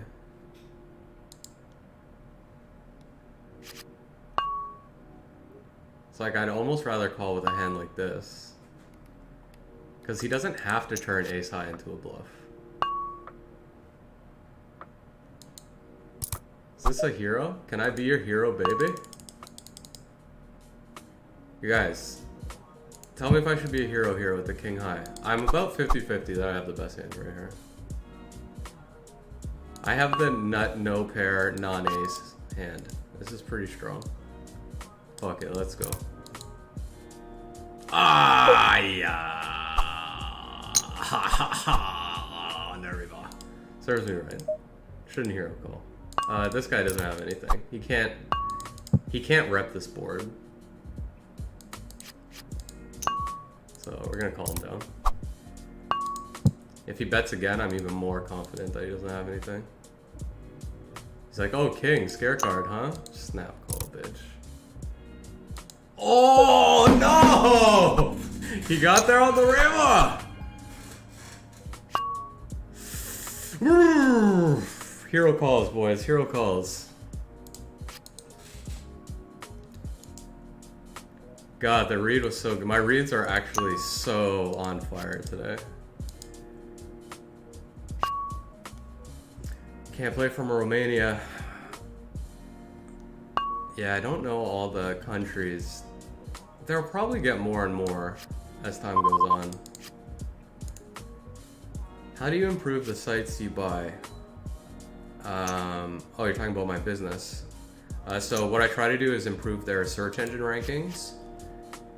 And how I do this, like a two-prong approach. So on one hand, you can improve the content by rewriting, optimizing better for keywords, plus pumping out new content. So Google likes to see new content. And then of course the most important is to build solid backlinks.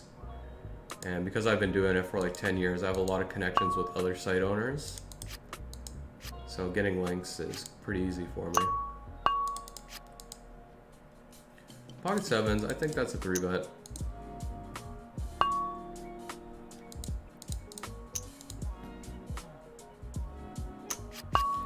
A lot of people don't 3-bet here, but after you do some work with Poker Snowy, the best play is usually 3-bet.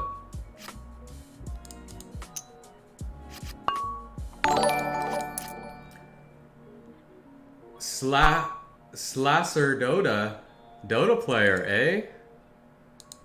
I also play Dota. I'm very bad at Dota. Why do you like that job more than poker? Okay, let me give you about 900 reasons, okay? Reason number 1, it makes way more money for way less work. 2, it's almost a passive business. Like, once your sites are built and they have rankings, they just print money for 0 work. 3, they're tangible assets. So even as they're printing money, if you decide, hey, I want to do something else, you can sell it for like hundreds of thousands or even millions of dollars. 4, it's respectable. So if I'm in a social situation, people are like, oh, what do you do? I'm like, oh, I run an internet company. I do affiliate marketing and I have partnered with Amazon and stuff like that. It's like, oh, cool. I would like you to marry my daughter versus, oh, I'm a degenerate online gambler. and my sleep schedule is permanently fucked, and I'm in a terrible mood because I've been on a downswing for 2 weeks. What else? What else? You learn about and interact with the real world, so you build like real life skills. Whereas if you just play poker in your room all day, you like forget how to talk to another human being. What happened here? The draws missed. The draw is what I had. Fold. So I didn't get through all 900 reasons, but I think those reasons are probably pretty good.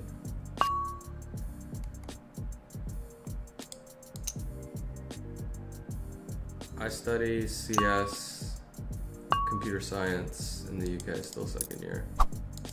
Ship it, Isaiah, no jack, thank you. Ship the beans. DW1F, what up? Respect for the idea. You're basically fixing modern stuff. I wouldn't say like fixing. I think fixing might be the wrong way to think about it. It's like improving. It's like business improvement, you know? Like when you hire let's say you hire a new CEO to run your company. Yes, you may want him to like quote unquote fix it, but he's just like making improvements to the business, and that's what I do, you know? A lot of guys they're pretty good developers, or what's going on here? You got a flush draw? Should just hope for no heart and call this guy down. Those bets are really big though. That's more kind of set-ish. I feel like it's a good bet if he does have a draw, but I feel like more guys would probably half pot it here. I'm actually gonna fold. I'm such a nit.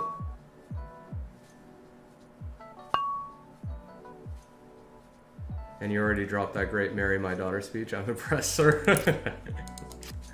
Thank you. It's not fixing because it's not broken in the first place. Yeah, it's not broken. It just... The asset, if you think of the website as an asset, I feel that if I hold it, I can increase the value of it. I can build more equity.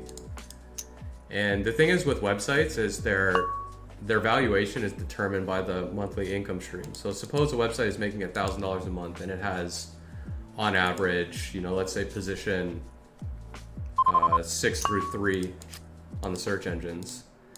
If I can turn that into positions like 3 through 1,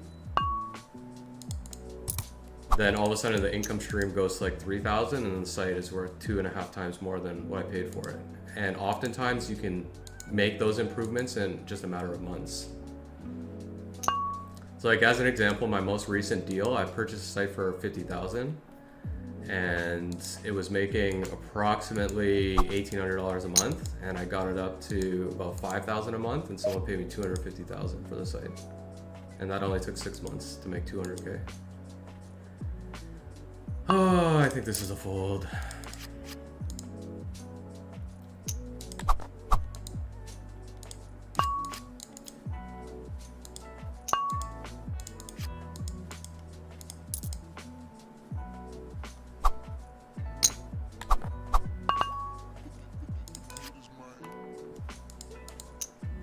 It's a beautiful business, man. If you're good at SEO, then you can make unlimited money. And what will turn you on even more is I paid 50,000. I maybe invested like maybe another 2,000 in it in terms of hiring writers and like hiring people to email people for me. I barely did any work. I probably did less than 40 hours of work to earn that 200K. Or 185K. I think it was my net profit or something. So now what I'm doing is instead of buying the sites, I'm just building them from scratch. And now I have like 6 or 7 sites that I own, that I built. They're not as big as my old site that I built up, but I didn't have to pay anything for them. And now I have a solid income stream. I'm not like, you know, rich. I'm not making 50,000 a month or something like that, but all my expenses are paid. I do basically no work. We're talking about the affiliate type websites. That's like my full-time business. So for example, if you went to Google and you typed in best whatever.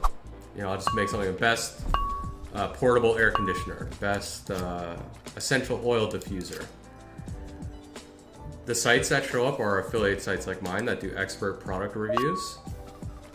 I'm not gonna give away my sites because, you know, I don't like to shit where I eat a little bit, but but basically for a whole bunch of keywords for product type stuff, product review, expert product reviews, I own a bunch of sites in different niches.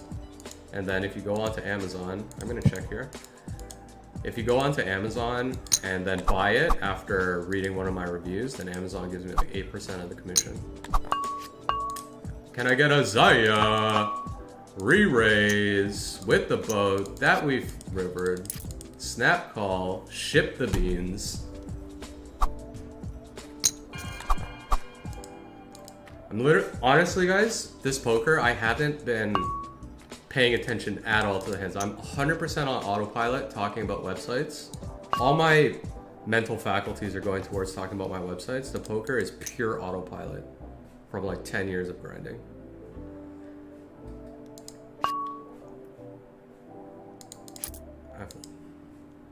But autopilot is also a way to kind of like break even and play bad. Well, we got quite a few new viewers. Welcome everyone. Appreciate the views. Hit that follow button. You know how we do. I wouldn't dare ask for a sub because that would be fucking ridiculous. I have no idea where the stream is going, so do not subscribe to me.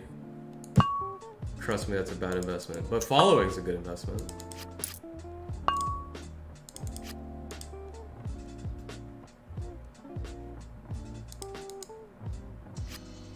You can't sub, dude. You aren't partnered. I thought I saw like gift a sub on my thing. I don't fucking know how Twitch works really. But they just made me an affiliate yesterday. So I thought that means you could sub, but who knows? Yo, I'm noob too, man. My Twitch MMR is like 1800. Wow, this hand is strong, but we're deep stacked, so we can actually set mine in a 3-bet pot when we have 200 big blind and blind. Captain Woodix, join in the followers. Thank you, my dude. I appreciate your follow. You are sexy as hell, bro. Come on, 9. Ooh.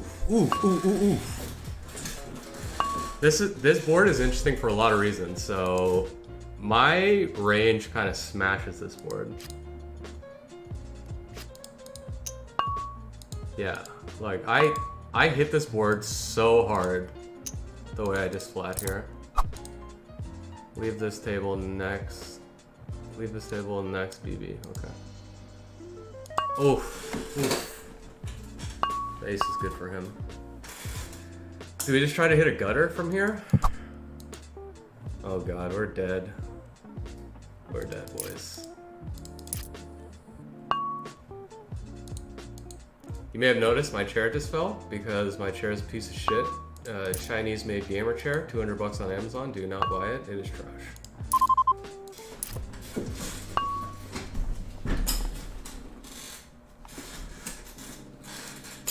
If you type best gamer chair in Google, for example, all the chairs will be bad, even if they're recommended by experts.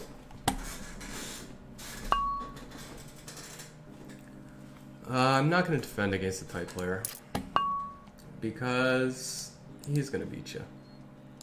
Let's get another table going here, boys.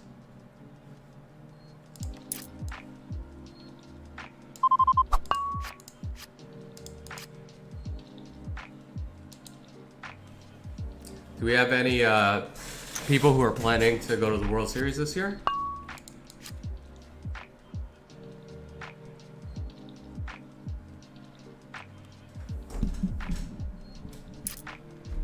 I'm not saying like play the main event, just be in Vegas while it's all happening, you know, play the daily deep stack tournaments, play the cash games, chill with the pros, you know.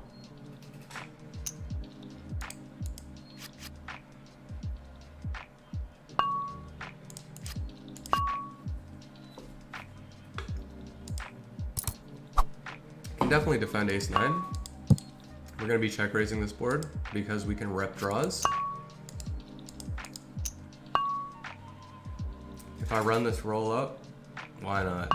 I used to live in Las Vegas. I love Las Vegas so much, man.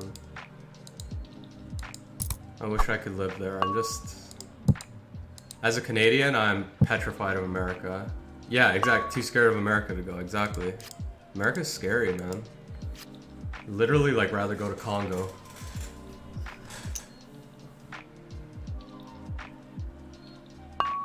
Why are you scared? Well, a few reasons. There are a lot of crazy people in America, man. Like, just go to, like, for example, when you get to Las Vegas and you drive from the airport to the Strip, all the houses are like boarded up with metal bars and shit. Like, all the windows are barred up. Like, that's just scary. You know, mass shootings, stuff like that. The fact that I'm a brown guy with a beard, like, customs is not down with me, you know? They're not down with the sickness. Trust me, I am randomly searched on the regular. I know it's very random. Seriously, not like I feel like they look at me and they're like, you, random search. I'm like, yeah, bro, I'm Canadian. They're like, oh, we fucked up, but we gotta search you anyway because of your beard.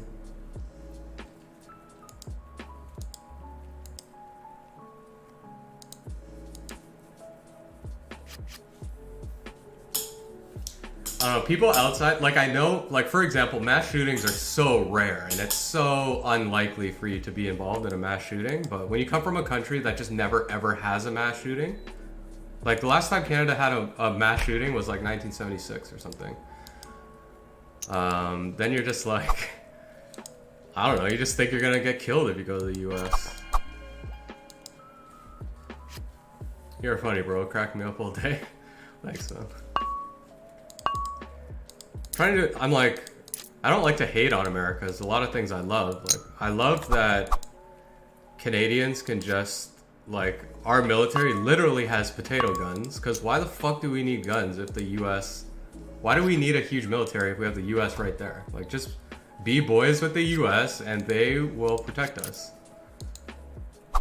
And then, yeah. So I really like that about the US. Like, here's a funny story. I was in Vegas. And as a Canadian, if you win a tournament, you have to pay all sorts of tax, which is brutal. It's like 30% of your tournament winnings if the score is big enough. And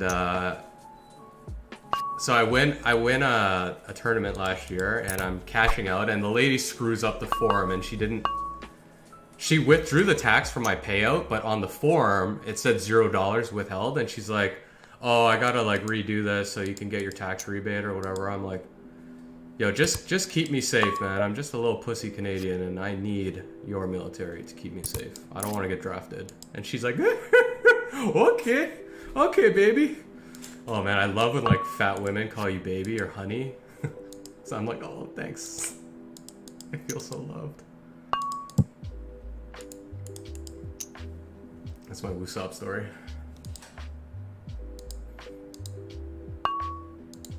I have another Woosop story. So, whenever you get into a cab, it's sketchy because you hear those stories about, because I have 0% equity here, I'm gonna bet. You hear those stories of cabs who like, they drive you out into the desert and rob you or whatever. So I always have this in my mind when I get into a cab. So I just final tabled one of these daily deep stacks and we all split it 6 ways, so it's like 16,000 each, and that was the most money I ever won in Vegas. It's probably the most money I've ever like held in my pocket, and I'm so nervous, right? Like, oh, anybody could just rob me and make 16 grand. Like it's like GTA. You just beat up some random person and poof, like a little 16K drops out of them. That's rough. So I get into the cab and the guy's like, oh, how you running? And I'm like, oh man, I worked all day. I thought I played pretty well, but I'm down $100. And meanwhile, I have 16,000 in my pocket. And I just felt like so sneaky. He's like, oh, better luck next time, buddy. And I'm like, yep.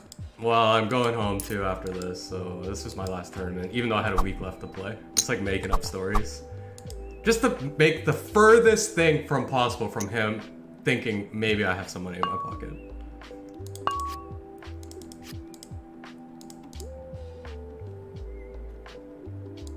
That was so sick, man. I have never held so much US currency in my life. I just felt like Pablo Escobar or something.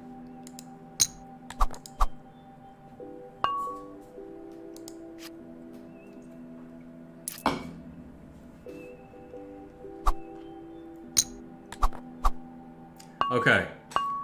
Should we discuss poker hands, or should we just tell stories all day while I autopilot and lose money? Which one is it, boys? Maybe I should just go to that just chatting streams and just tell stories. Alright, we got the flush draws, we got the 2 overs, we got the backdoor straight, we got the flush. We got fucking everything here, boys! We got everything.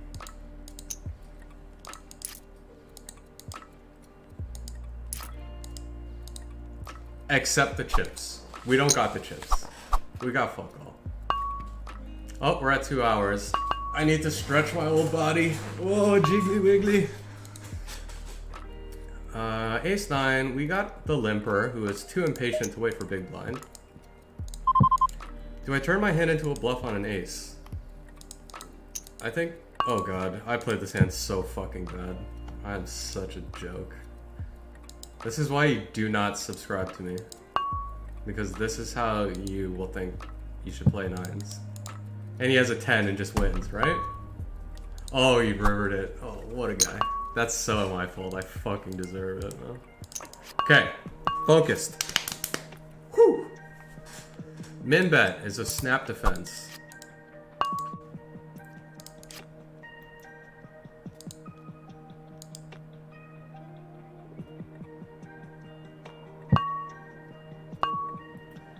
I guess just check and try to hit a sicker turn.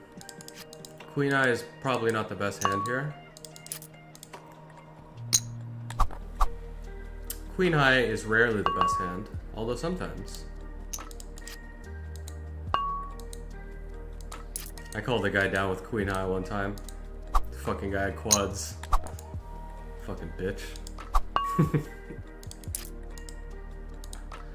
I was like, well, I misread that hand. Gonna go grind. Great stream though. We'll be back. Some suggestions. Move the follow graphic away from the tables. Maybe bottom left. Make them less intrusive. Maybe just read the text. Thanks for following. That's a very good suggestion. Thank you very much. Thank you for the feedback. I appreciate that as well. Before you leave, what positions do you play in Dota? What's your MMR? And allow me to make a salty comment about the heroes you play and the position you play.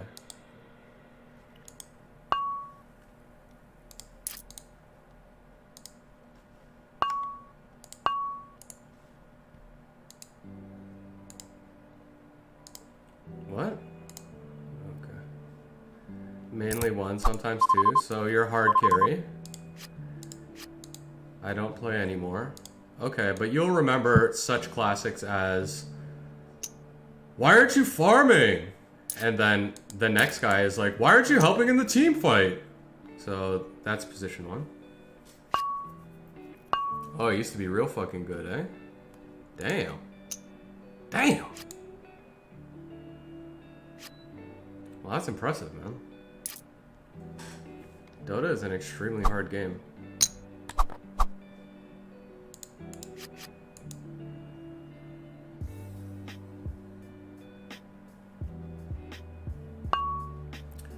Thanks for the suggestion on the alert box. I'll change that. Made a Dota YouTube channel. Been around the Dota block. Well, I am gonna check that out later.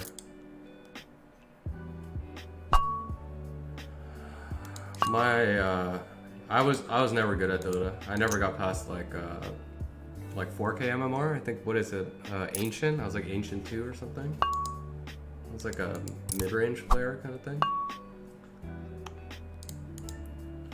But good luck with your grinding, man. I hope that some of the run good from my stream has transferred to your soul. The poker gods agree that you also deserve some run good today, and I wish you the very best of luck, and I thank you for checking out my stream, man. Thank you.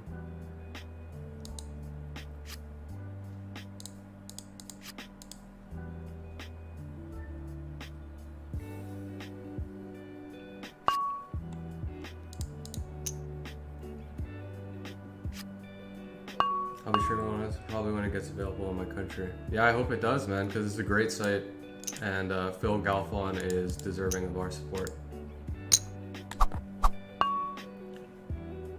So I hope he fixes that for your country, man.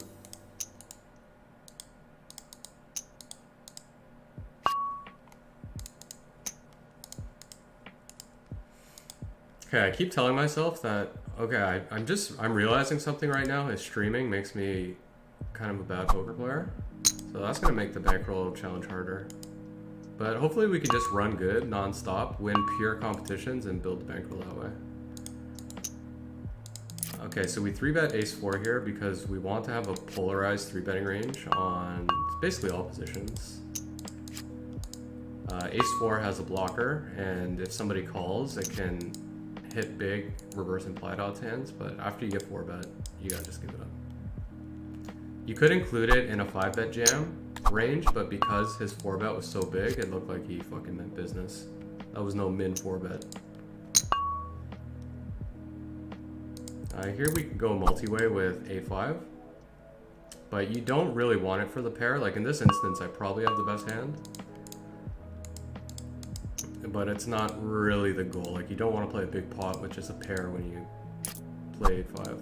But now you have 2 pairs, so you're pretty happy to play it big. This is not a good board to c-bet. Because he has pocket pairs here when he calls a 3-bet out of position. And he has like king-queen and stuff. So ace-high beats the king-queen and the pocket pairs don't fold. So no point on c-betting, but I think it's very likely that he actually has that king. Because what else is he calling out of position 3-bets with? It's going to be strong hands. King, queen. Well, that's not a strong hand, and it's a bad play to make that call. Do you play with delay? Not that people stream snipe you. I do not play with delay, because I do not care if people stream snipe me. I have an honest belief that if you try to stream snipe me, that you will just end up playing worse. Because imagine trying to figure out, like, what table am I at, first of all? These are anonymous, semi-anonymous tables, so you could tell maybe from bet sizing and positioning who I am, but then you gotta figure out what table is it, and then you gotta figure out what line are you gonna try to take to make me believe a certain thing. If you watch this stream long enough, you know I make hero calls, so if your line doesn't make sense to me because you stream sniped and you're doing something stupid, I'm probably gonna call you down.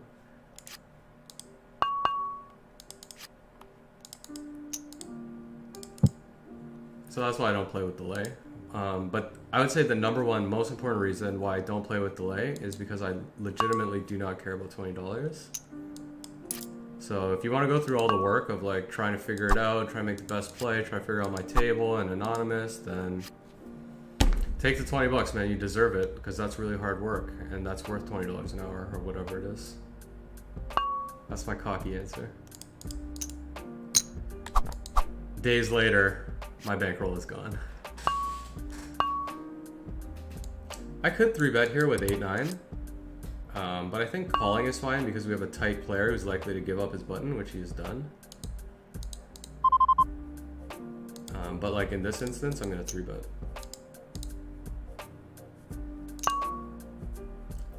So we very likely have the best hand here, but we can rep draws. So when you have really strong hands, you always got to think about what draws can I rep? What are the bluffs that I can rep here?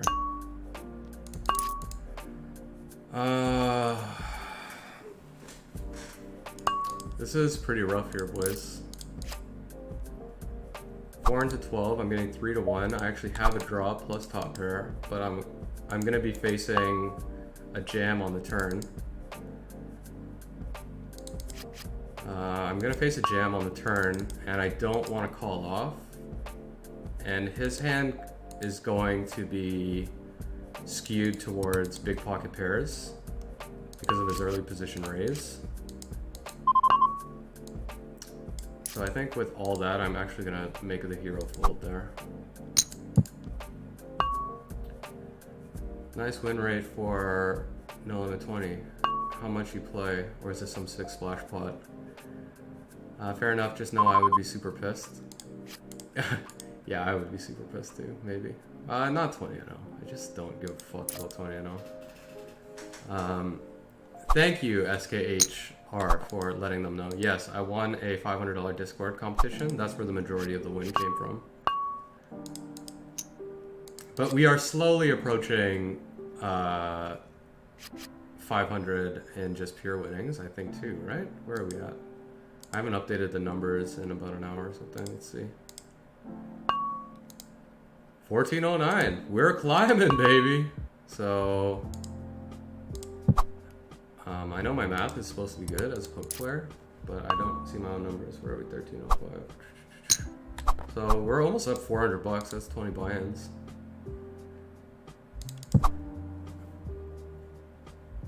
You have any info when hand history will be available? I do not have any information about that. I'm sorry.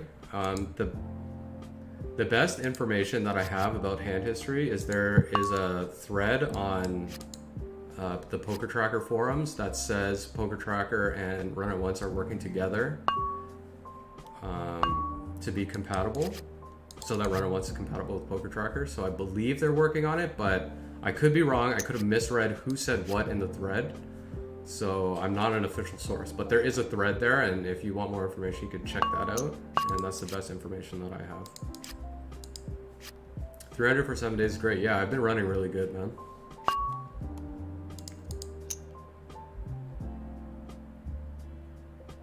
Because Poker Tracker, buy, hold, and manager will be done for both then, I think. Nice news. Yeah, I hope so, because I really want that Poker Tracker. This fucking sucks, man, but here you go, boys. If you're a little bit of a beginner, you can't call this. You can only 4-bet, but if you have no reads, you probably should not 4-bet, so just fold.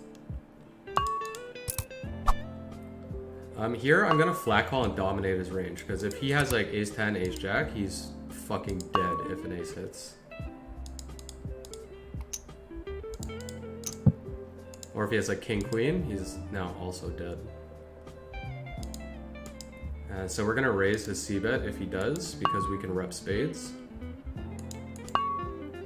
But he checks to us, so... Here we go, boys. We got the set of kings with the ace on board. So aces are very likely not folding here. Here with the threes, we could very likely have the best hand. That queen of diamonds is such bullshit. Because it does two bad things. One, it kills the action if he has an ace, and then two, it makes our hand bad if he has a jack. Wow. I think here we just bluff, like pretend like we have diamonds. Nah, that's probably not worth it. That's just paying rake for no reason, maybe. Okay, yeah. Oof, that sucks. He could have called with ace high on the flop, and now he hit that ace. So I'm not sure what my bet actually accomplishes here. This is actually probably a bad bet. The only thing it does do is it prevents me from having to check call, which is kind of weak. But I wouldn't call that a value bet. He could have flatted me with a lot of different kind of stuff, and he doesn't have to have the jack here, so let's see if this induces him to bluff, because he's like, oh, well, you don't have the jack. Okay, so he has the diamonds here, so we can pretty much call these river bets. Oh, no, he had bottom pair. Alright, nice hand, young man. Here I'm just gonna flat with the ace. I think if he raised the 3x, I'd probably 3-bet. Bro, where you played before Rio? Site and stakes. I played a lot of different sites. I pretty much played them all except for Party Poker and Poker Stars. So I played Bodog / Bovada. I played a lot of On Game Network, and then the network that's like True Poker, Black Chip Poker, I forget, I think they're like WinMax or Win Poker, some shit. I don't know what the network's called, but it's those guys.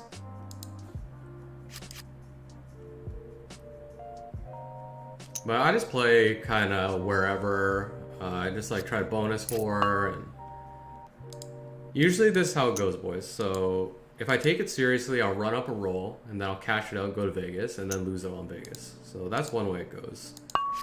The second way it goes is I deposit like $500, and then I just lose it. And then I get an email like, you know, a month later, and they're like, there's $50 in your account. And then I play whoever sends me those emails. Okay, this is bullshit. I so don't want to fold here, but you know you got to, because the guy's got like... I guess you can have so many pocket pairs that I beat. But if he has any ace, we're kind of behind. 10 into... Do I have pot odds here? This might be bad, but I think I'm correct. I think that's okay. I mean, it's nice to win. I don't know how bad that actually is mathematically. Like ace 3, I think he's what, like 58%? It's like 60-40.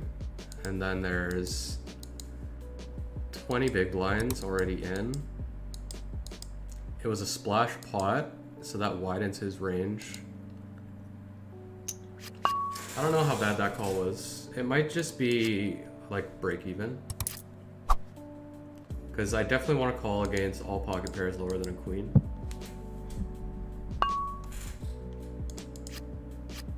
But all his ace hands are ahead of me, but not by much. Unless it was ace queen or ace king, in which case I'm just dead.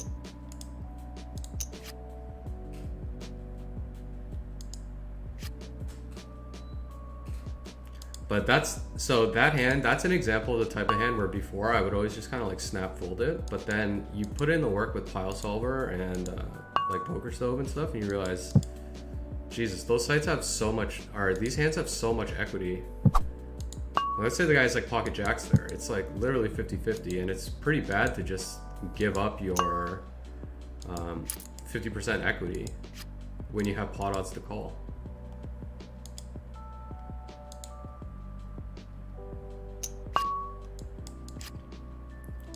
So that was one of the other improvements that I've made over the past year. Like before I went to Vegas, so a few things, like I've played in Vegas the past like 5 or 6 years, maybe even longer than that. I want to say I've gone to Vegas every year since I was like 20 years old. But I never won until last year. But last year I actually, like, I subscribed to Run It Once training. I bought Pile Solver. I bought Poker Snowy. I put in all the work I put in last year was off the table. And then I went to Vegas and I cashed like 3 final tables in a row of the daily deep stack. I won like 24,000 US, which was insane for me. So I think all that work with paid off. It could have also been run good. There's definitely some run good, don't get me wrong. But just understanding equities, understanding how to defend the big blind, that was like an enormous leak in my game. Like, if you look at your poker tracker, you'll see you lose most of the money in the blinds, which is to be expected, of course. But my win rate in the big blind after putting in that work is so much better. Still losing, but it's way better than most players, I imagine. And it's all thanks to Poker Snowy and Pile Solver. We can't rep anything on this board, so if I check back, I'm kind of repping ace high.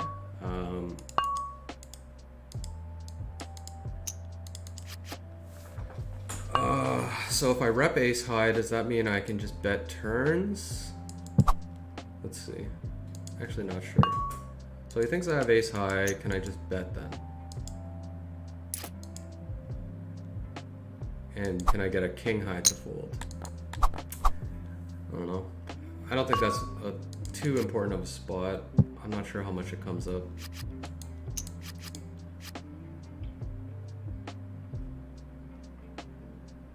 I mean, obviously it comes up a lot, but it's just impossible to rep anything on that board.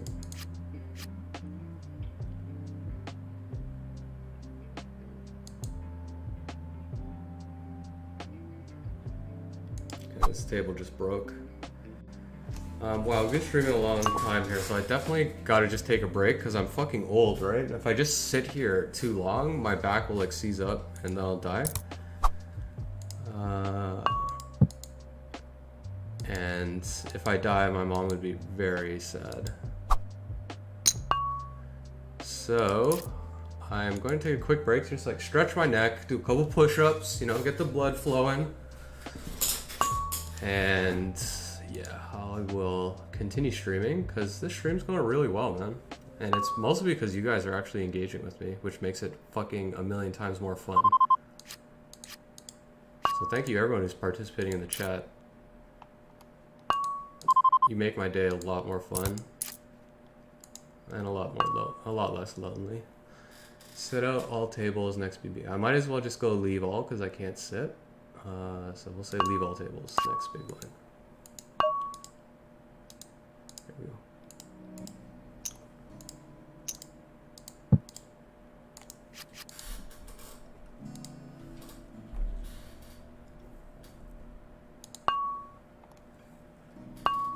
go. Here we're open-ended. I forgot how the action went pre-flop because I'm still autopiloting.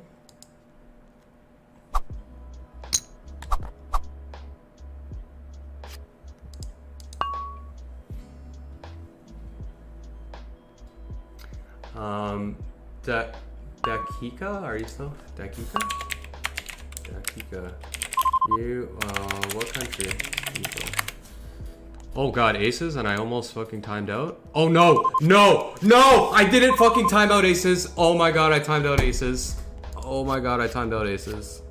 Oh my god. Okay. Fuck it, we definitely need a break now. That is so potentially tilt-inducing. I'm not necessarily on tilt. I only lost 20 cents in the grand scheme of things there. Yeah. But I definitely need a break after that. 5-minute break. No, I know it's fine. I'm not on tilt, but every time you do that, like imagine tilt is a seed inside your heart. And in order for it to come out, it needs to be germinated. So whenever you do something stupid or you lose a big pot or something pisses you off, it's like somebody just misted the seed of tilt. And as soon as it germinates, you're fucking dead. So I'm gonna kill it in its tracks. I'm gonna dry it out with this break. I'm going to go pet my dog and throw the ball and watch his tail wag, which makes me very happy. I'm gonna come back in a positive mood and we're gonna crush these 20 NL kids and the stream snipers. Let's go, boys. 5-minute break. Stay tuned.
Oh man, we are back, boys. We are feeling good. We pet the dog. We did 7 push-ups, which is the max I can do. And after my 7 push-ups, I took my shirt off, looked in the mirror, and said, "Damn, I'm so ripped." So I feel good. So let's do a couple things here. 1, this break is fucking over. Don't save. 2, update these bankroll numbers. Oh, 1421? How? What? Yo, I am so fucking good at poker. Yo, this is another bug, okay? There is not 2189 in play. This is not the correct number. This is the correct number. We'll run it once. It has bugs. So I'm gonna be extra. Like, I could make myself look so much cooler and be like, "Oh, my bankroll is 1443, boys." But it's not. It's only 1421. I'm just a fucking fish. 1421. Oh shit. I always forget to do the math on this session, so it's always so bad. So what does that make the up then? Come on, boys. We need some math here. That's 921.52 from a $500 deposit.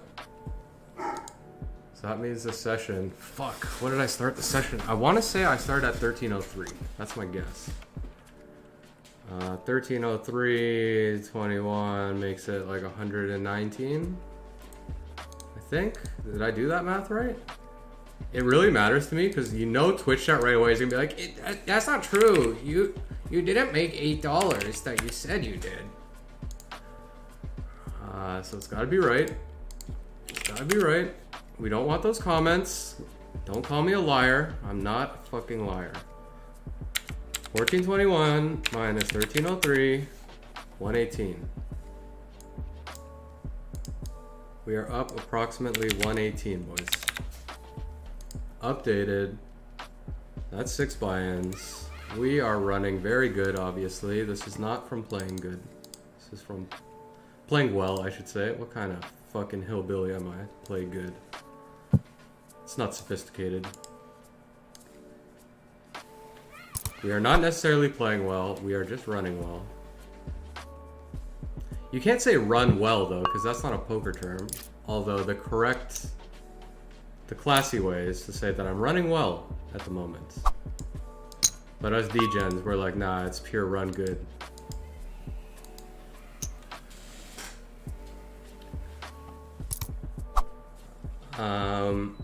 I was gonna dish out some really good advice while I was on break. You can change the cards to look more central in the options menu if you didn't know yet. To look more central? What does that mean? You know what? I will look at that after. But I don't know what you're talking about, and nothing is bothering me about the interface right now. In terms of card positioning. The bet slider is really bothering me. The view angle.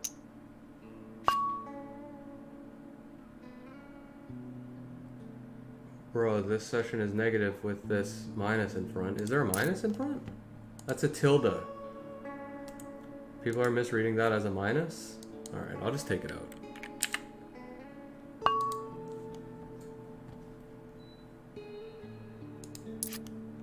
Tilde means approx, but I guess it's unnecessary. But just you know. I like this stream more than Jay Nenda's stream. Hey, thank you very much. Jay Nenda's has a huge stream, so he's obviously doing a lot of things right. I haven't tuned in too much just because I'm not a PLO player, but I am gonna tune in more and support him because he supported me. And I'm definitely gonna subscribe to him. That is 100% gonna happen. But thank you, man. I don't know anything about streaming other than what I watch from other people's streams.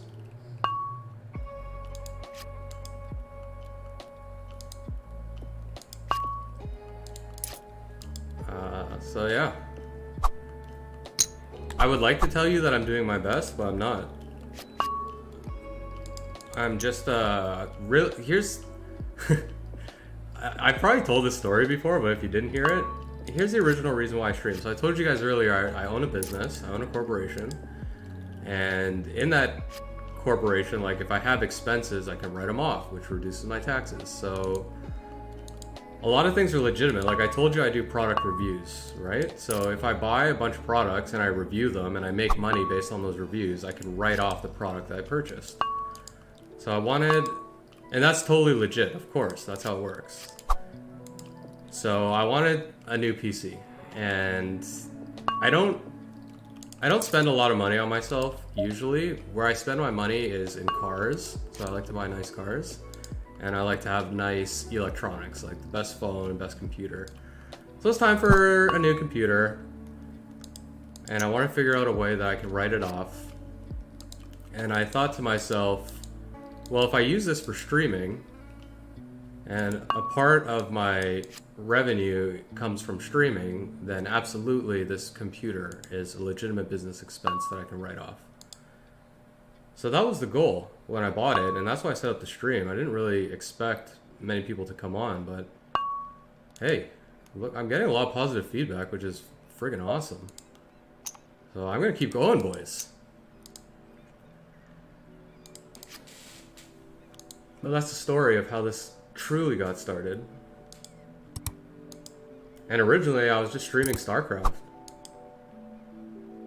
But then Run It Once, it's like all the stars align. And Run It Once is like, hey, 110% rakeback if you stream. And I'm like, I just bought a streaming PC and the equipment, the fucking cam and all that shit. So perfect timing. I will try to get that rakeback. And then here we are. This guy could definitely have a jack, and he was just hoping for a bet or for someone to hit something. So, but now I think he has a queen, and we very likely have that queen beat. So we're gonna bet small to get like queen 10, queen jack to call. That's the goal with this bet here, boys. We make it look like we were drawing to spades. And he mucks queen 10, perfect reads.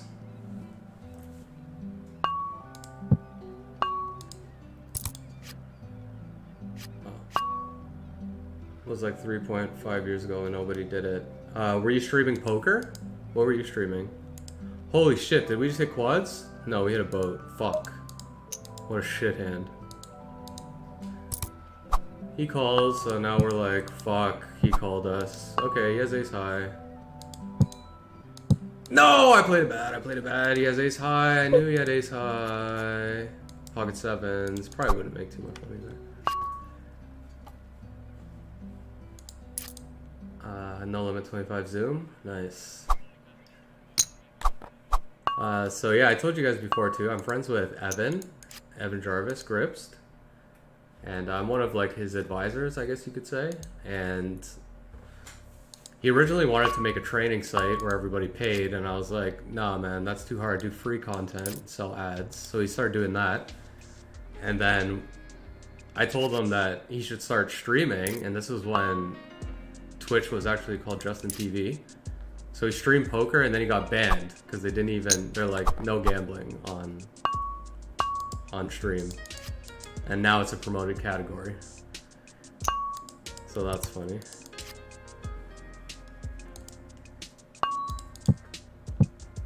Do you stream anymore? Xenon Tilt? Zion Tilt. I'm probably pronouncing that wrong. It's Zion Tilt. Okay. It's actually so embarrassing to read names wrong. Like yesterday I was reading out followers and one guy I was like, welcome, Drupswing. But his name is Dr. Upswing. But I didn't see it because there was no capitalized, so I'm like, Drupswing! Sup, bruh? Yeah, what a fish.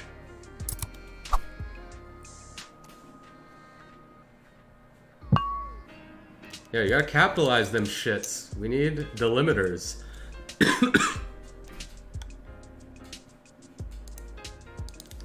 Ace King C-bet was really bad, so we're continuing with our autopilot of not thinking about the hands, which is the correct play as a streamer. And we literally get punished. See, like this tech, you cannot c-bet this texture. You can't fucking do it. And then I do it.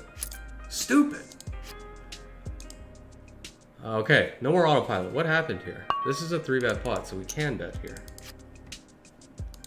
And snap call.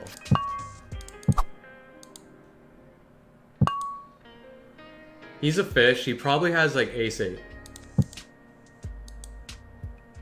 7-8. Even fucking better. Fuck's sake, man. See, but whatever. Like, obviously I'm not mad. The reason you can make money in poker is because there are players who call 3-bets out of position with 7-8 suited. Like, that is the reason why it's possible to make money. So of course I'm not mad that he does it, and I should encourage it. And if he didn't win sometimes, he would never do it. That reminds me of another story. So I was playing cash games in Vegas. So obviously every single person at the table was a fish, or a donkey, or just a noob. There's not a single good player on the table. And whatever, one fish sucked out on another fish. And then the fish who lost got so mad and started berating, like, why would you call this and that, the other? What the? Loose aggressive. Have I been 3-betting too much? Do I want to jam here? I don't know anything about this guy, so I'm just going to fold for now. And we have our eyes on you. You son of a bitch. We're watching you. Let's watch this fucking guy. Yeah, it was fish on fish crime, so she's berating him, right? And literally the guy was so mad that or like having so little fun that he left the table. And he was probably the biggest fish on the table. So I start telling this girl, like, I'm like, yo, first of all, if you think here's the first thing I said. I was like, would you prefer to play poker with good players or bad players? Like, do you think you'll win more if you're playing against good players or bad players? And then she's like, obviously bad players. I'm like, so that guy played so bad, and then now none of us get to play with him.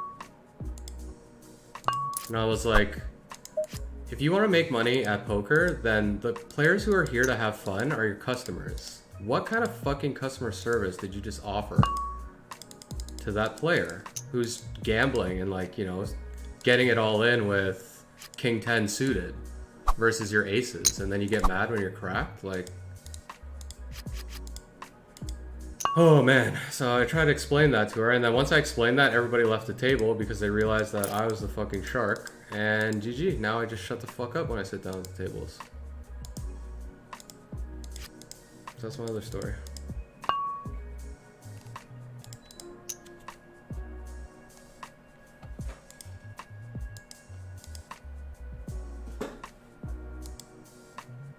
Just kidding. Not everybody left. But they were all highly suspicious of me, and I got no action after that. And that is the truth.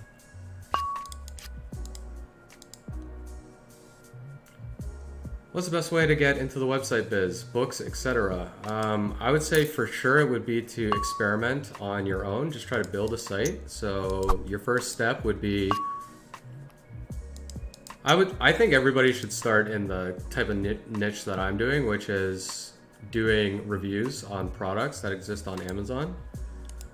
So start there. So pick a niche of products, or a niche of products. So I'll just try to make up an example that doesn't give away what I do. Okay, let's say you reviewed webcams. So your site is something like bestwebcamreviews.com. So you buy a domain, you set up a WordPress site. So you've invested, I don't know, $50 so far. And then you go onto Google and you type in best webcams 2019 or whatever. And then you look at those sites and you say, can I make a site that looks nicer than this, or is more well written? All you have to worry about is, can I write it? Don't worry about, like, can I program, can I make a site? Like, all that shit is so easy and so cheap to do. So you look at those sites and you say, can I beat these guys, basically? Can I write a better article than this? And if the answer is yes,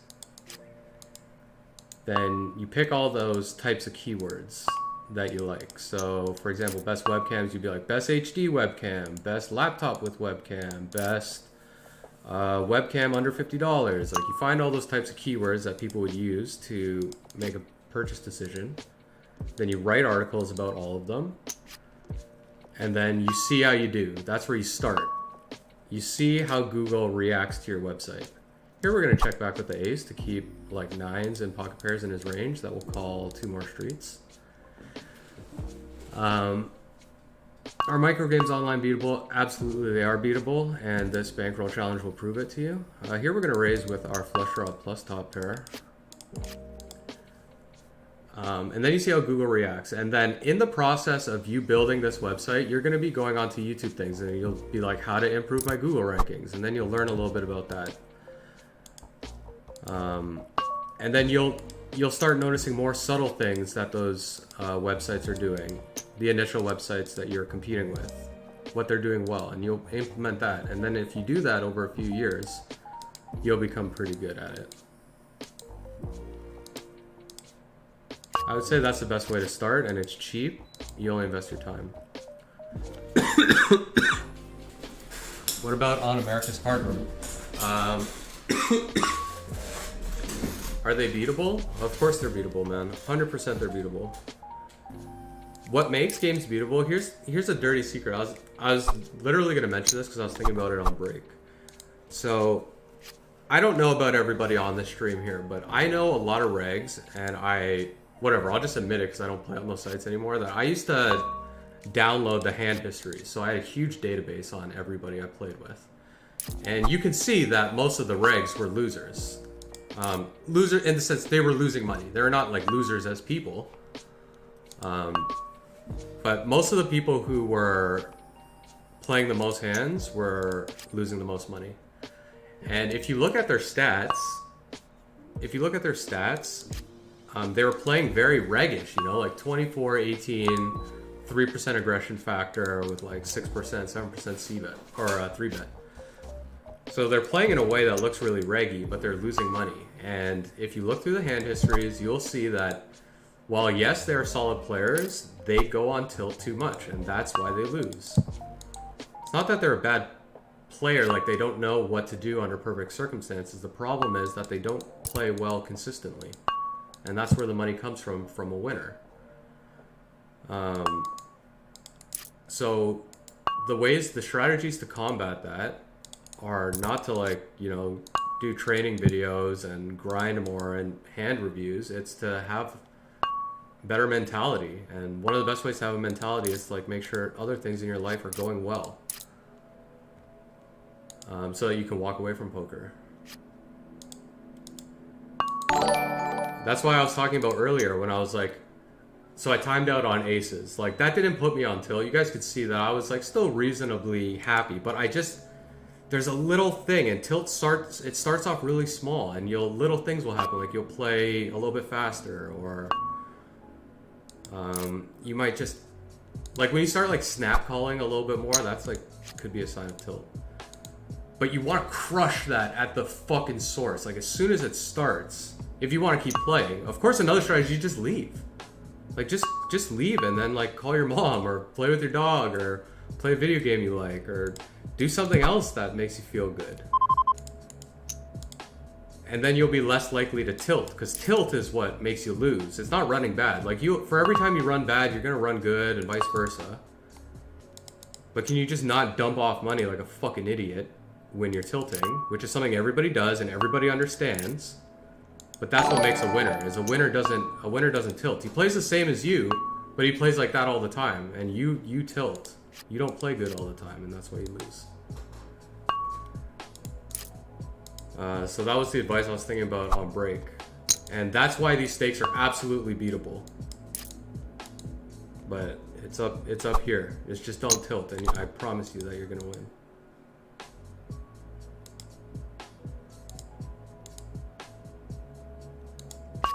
Good advice, good advice. Thanks, man.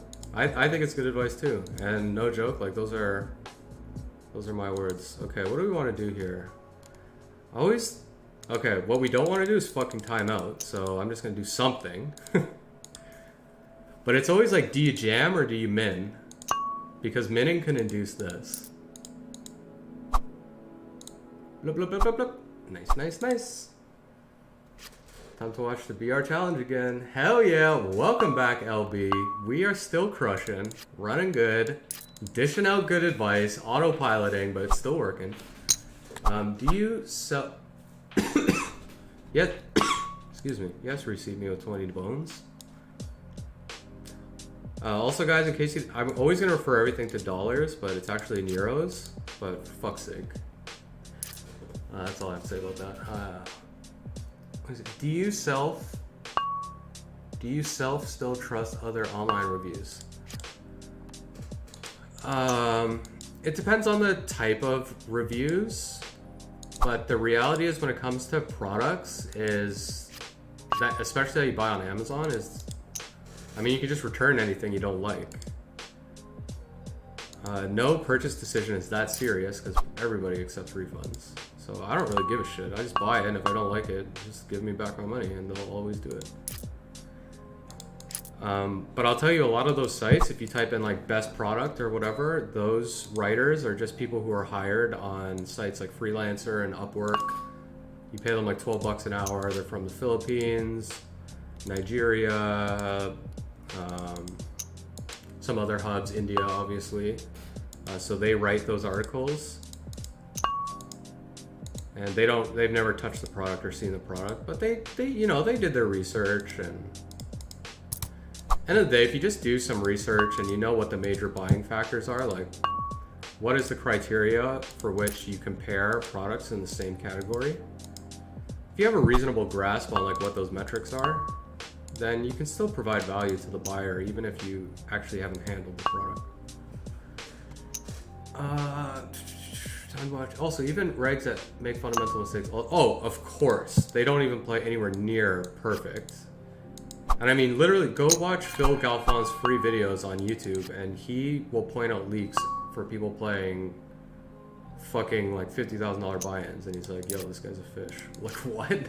How do you get to those stakes by being a fish? Obviously, the guy's an amazing poker player, but they still have leaks. This is a game that you can never play perfectly. It's impossible to play this perfectly, and you can always get better. And if you were really that good, you wouldn't play 100 NL. You would play 5,000 NL or whatever. So it's all, like, literally, pretty much all stakes are beatable except for maybe the highest of the high. What do I want to do here? I don't want to fuck around. Let's just go. What time do you play? I generally play at around 12 or 1 p.m. Eastern. I try to aim for 12, but today I degened a little harder and woke up really late. I think I just want to check here. She snap checks, so I guess that's like high aces or something. So I think I want to induce here. I'm not scared of any draws, except for the one that puts it straight on the board.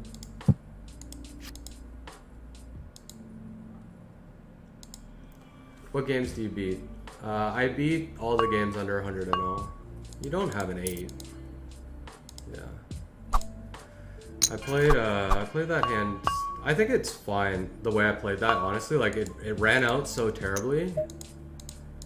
But his hand was terrible. He was about to get to the river with 0% equity, with a chance to bluff off his whole stack. So I still played correctly, it just sucks how it turned. I don't think that he's going to hit this board all that often, but of course the ace drops.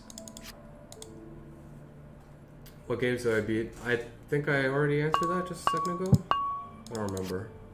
Basically everything under 100 NL I beat. Once I get to 100 NL, I start breaking even. But I haven't played 100 NL since I did all my work with Pile Solver and Poker Snowy, so I have a feeling I could probably beat it now. Because I know for a fact I play my big blinds so much better now.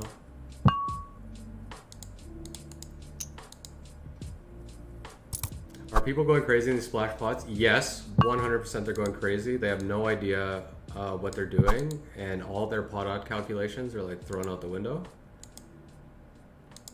So people are playing really poorly in the splash pots, which is awesome.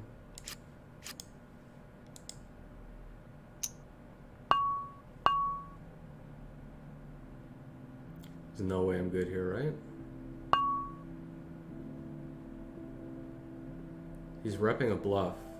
He's tight passive though, or loose passive. I think this is a 3-bet. I'm not gonna give credit to a loose passive for repping a bluff here. We've got a C-bet the A-side board, of course. Interested to see the challenge moving forward. Yeah, me too, man. I hope I don't just like not follow my own advice, go on tilt, go to 500 NL and just blast the whole bankroll in one session, which is possible. I bet you there are people here who can relate to that. You go on such dirty monkey tilt when your bankroll goes down like 10 buy-ins that you just like, fuck it. I'm moving up stakes, taking the whole bankroll, and then I'm also gonna play as bad as possible. I'm sure that's relatable. You spend hours playing well and then you just don't run bad, and then you just don't run well. So you go play a high variance style, chase your losses, and you blow your whole bankroll.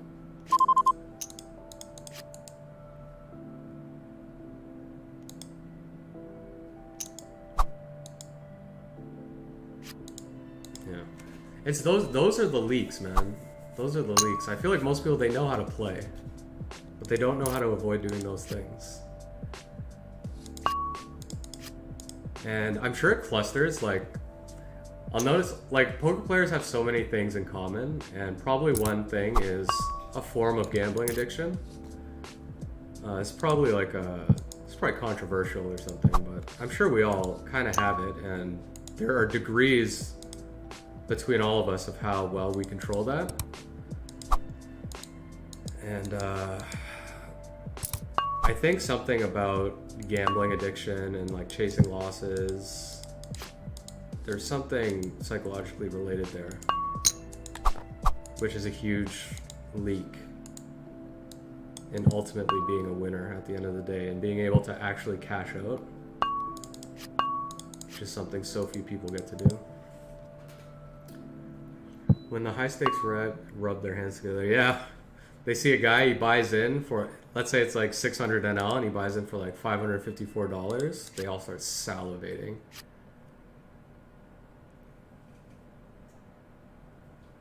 There's so many near miss features on gambling games. Yeah, of course.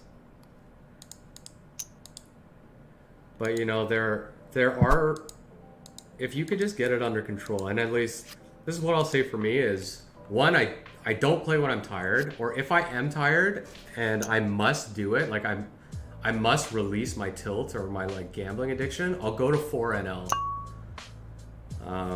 And I'll just dump stacks at 4 NL because I don't care, right? Like if I dumped, I don't know, 5 or 6 buy-ins, like just trying to get that release or like relief, then it's fine, you know, that's only half a stack at my regular stakes, so it's not a big deal. But honestly, I don't need to do that because I like my business going so well and my friends and family are going well. Now the stream is going well. So I know that part of my game will be gone, but like for everybody else who's just kind of like alone grinding away and maybe their session doesn't go good and they get tilty and they don't have those other things, it's really tough. And I would say focus all your energy on making improvements there. Don't worry at all about are you making the right plays.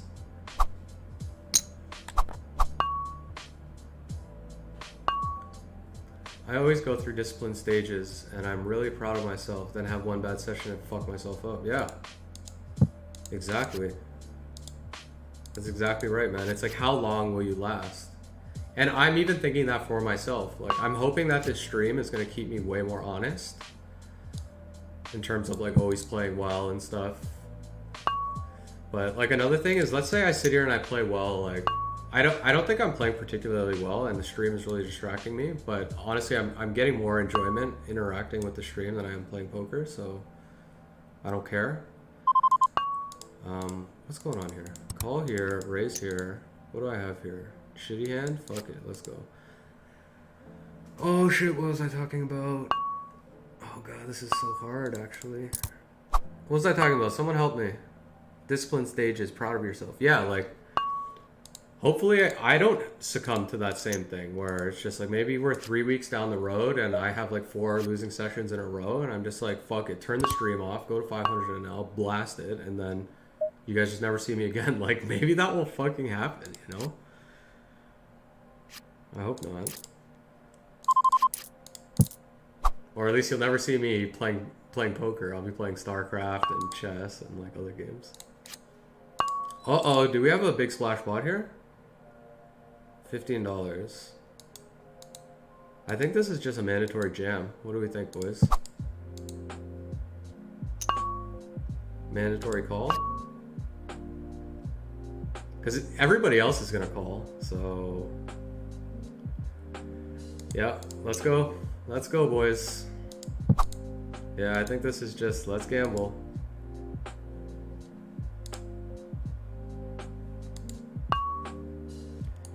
You can never, I don't think you can fold. No, you can't fold. It's too much free EV. It's too free. But I mean, I honestly, I don't know. It could be a fold, but whatever, I don't care. Let's gamble, man. I saw a guy win 1,000 big blinds. I have it on stream. He wins 1,000 big blinds with 2-4 offsuit. No, he wins 1,500 big blinds with 2-4 offsuit.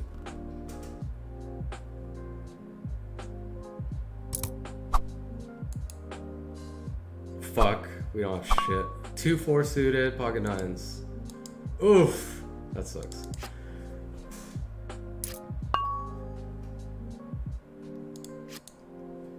That was me. You just won that? What? Did you start with 500 on Real? Yes, I started with 500. Actually, that's a lie. First I deposited 150 just to test the site because it was new and I didn't know if it'd be shit. And then I blew the 150 and then I was like, okay, this site's pretty good. So I'll put a Real deposit in. That's what happened.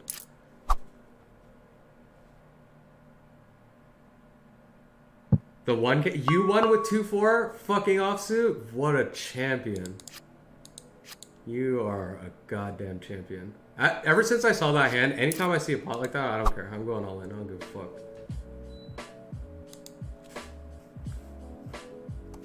Yeah, 4-2. That was a champion win, man. Can you imagine? You know, that's like literally like, what is 1,000 big blind? Because it was actually, because everybody went all in. It was 1,500 big blinds.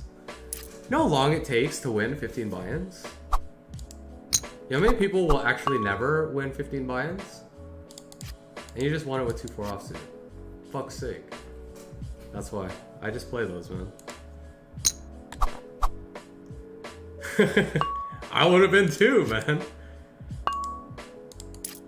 That was awesome, man. I wasn't even mad. I'm like, can you imagine? 1,500 big blinds, you just did like a month of grinding in one hand with 2-4. Oof. And it was runner. That's right, it was runner. Fuck's sake. Oh, don't remind me, man. This is the tilt. You're growing tilt seeds in my heart. Don't do it. Jack Queen. Do I have reads on this guy? No reads yet, so we're gonna fold. With reads, we could 3-bet. I probably would never call there though.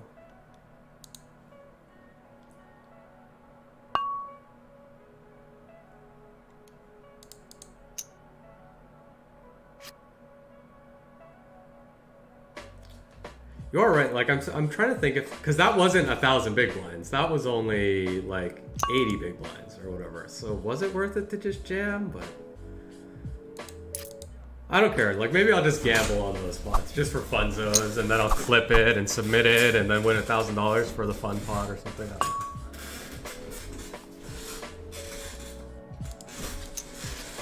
Just 5 cent, 10 cent though. Yeah, but okay, so like for example, you win that, and then all of a sudden you can play 20 and out. Now you're probably like rolled for it after that one pot.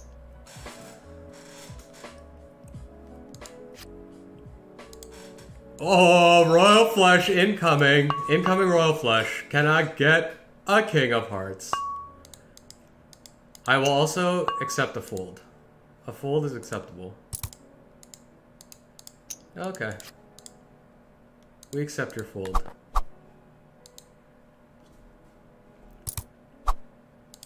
Wow. I have to ask myself, what does he call with?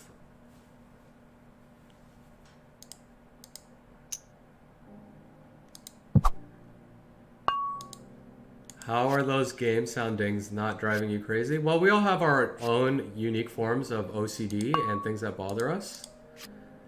This particular sound is not bothering me, but I understand how it may bother you. Just like if I ever hear somebody eat,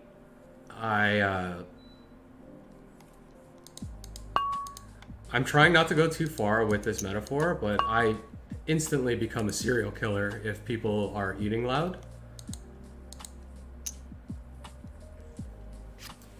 But the sounds don't bug me, and I think I kind of actually need them because I'm so distracted with the stream that the sounds will remind me to do things. I want to go well beyond punching them in the face. Like I literally have like dark fantasies of like becoming Jeffrey Dahmer with this person. It's actually like pretty bad mental illness, I would say. Do not chew loud around me. It's gonna be really bad for you.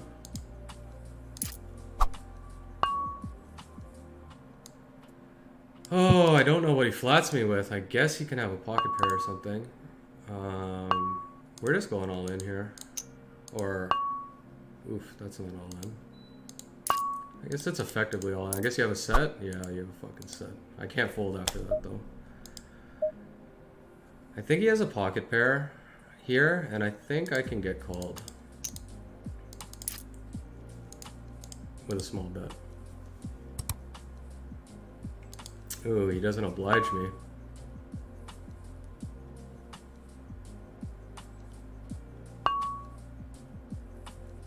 This guy's trying to ISO in a splash pot, so I'm gonna 3-bet kind of big here. My wife gets so mad when she can see me visibly getting annoyed eating with her. It's so bad. I feel you so hard, man. I got that same thing, but I think one thing, it's impossible to do in the moment, and I'm not saying that I'm capable of this, is you have to recognize the problem. It's you that is the problem. It's not their chewing, it's you. Oh God. I do not know if I want to c-bet this. I mean, I have all the draws, but his stack is so small that you can just like stick it in, and I don't really want to call off.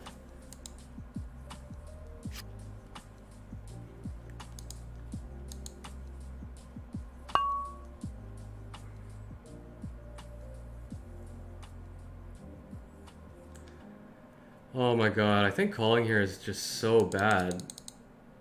But like I could have the best hand, right? I don't know, I'm just gonna fold.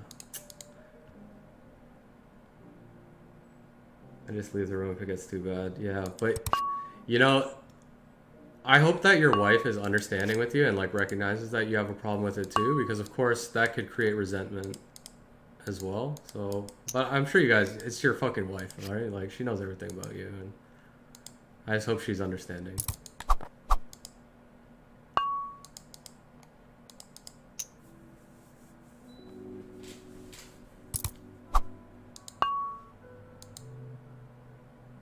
This is a fish who will not fold anything, so we need a hand against a fish. I guess that could potentially be a spade draw. Okay. Okay, boys. He has a 9. We rivered him. You do have a 9, right? You have a 9. I like it. Let me drop a moment of clarity that I had the other day. So,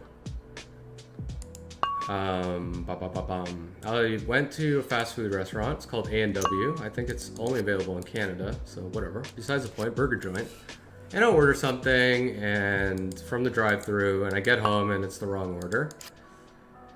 And I was about to get mad. I could feel myself getting mad, but then I just thought, I'm like, okay, this person who works in the fast food restaurant who screwed up my order, like they're either like, I'm pretty sure they're not a young person, they're like an older immigrant, because I see the like people who are working there, and it's like things are already probably not going that well, and then they didn't have the like mental capacity or whatever to have correct accuracy in even this like simple order. So that sucks for them. It doesn't suck for me that they screwed up my order. It sucks for them that that's like what they were, that's like how they were given, how they were endowed. And then I was just thankful that, you know, I'm capable of learning things and like doing a more complex task with more accuracy. And I was just really thankful in that moment. Time to go to Timmy's. Okay, we got another Canadian in here. Hello. Yeah, your order gets messed up, but you know, it's... Imagine that you were the person who can't even get that right. You know, like that really... Did I just fold a pair? I'm a fucking fish, man. And now I'm timing out. Guys, here's some advice. If you want to win at poker, don't stream. I'm just gonna call here. I only order coffees at Timmy's, so they've never screwed that up, but like... I feel like drive-thrus are easier to screw up because the order of like the cars, I can see just like getting that wrong. But, I mean, if you do any Six Sigma, you'll see there's a very simple check. All you have to do is say the order. So you say like Big Mac or whatever as you hand it. Like first you look at it and then you say Big Mac. And then if that's the wrong one, the customer will be like, I didn't order a Big Mac. And then boom, like you instantly solve that.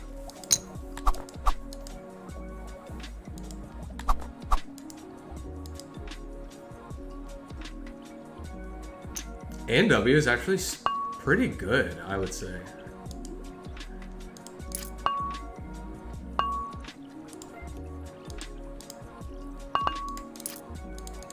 But I feel like as a business owner, so suppose you're in charge of employees and they turn over every 3 to 4 months, and you know, one half can't speak English very well and the other half are like 16-year-old kids who don't fucking know anything. Like, it's pretty tough to run an operation, and then you're like a multi-billion-dollar company running off the back of that kind of labor.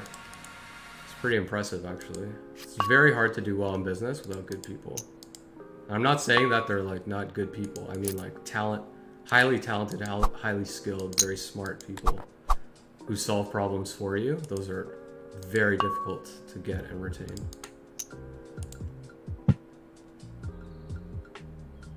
Because people like that are always gainfully employed, you know? They're not the people who generally are applying to jobs. Jobs apply to them. 8 Queen Sui. I feel like I'm playing a little boring, so I just want to play spicy, but that's not good either. It's not setting a good example. We're not going to be spicy here, boys. 3-way, 3-bet, deeper stacks. I think we can just try to hit a big hand here. Oh! Oh! We try to hit big fucking hands, boys. And then we hit them.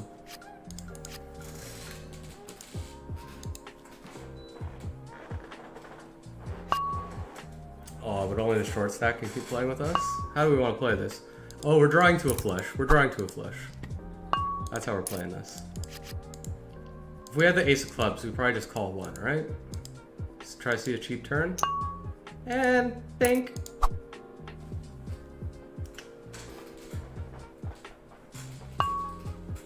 Easy. Poker's so easy when you run good, man.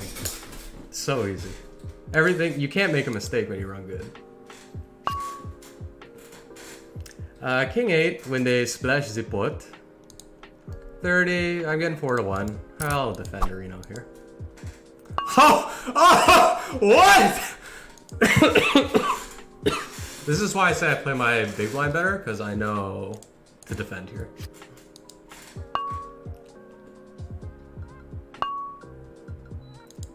I want to pretend like I'm spazzing, so let's bet big. I'm spazzing on your small bet. Oh, you snap fold, eh? Fine. Calling is just way too strong there, though. I guess it's not, because his bet is small, so it could look like ace high. Maybe I could have done that, too. If he has a pocket pair there, does he call my check raise? I think I would call it, because I would think I just induced a spaz.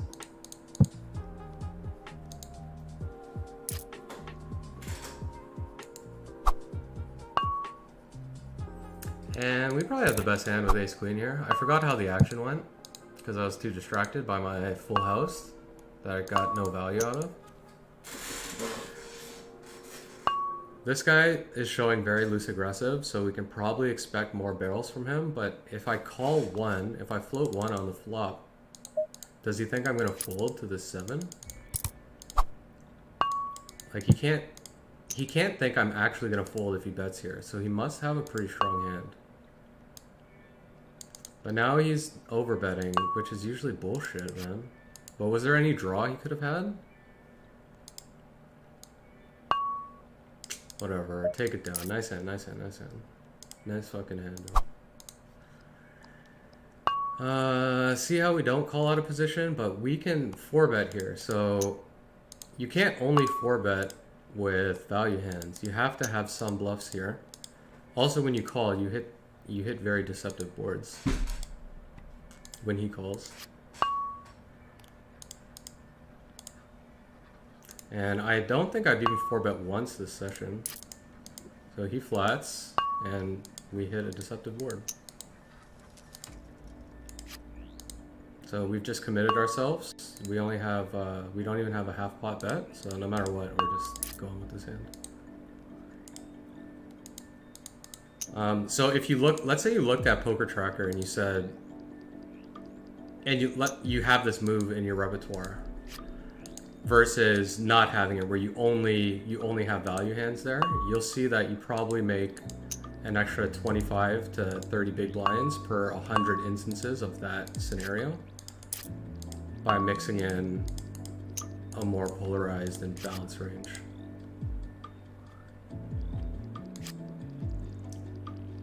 Because a lot of the hands will go like that, you know, where they call, you c-bet, and they just fold, and you had a pretty trashy hand. Here I made the mistake of c-betting on a board texture that's good for the caller.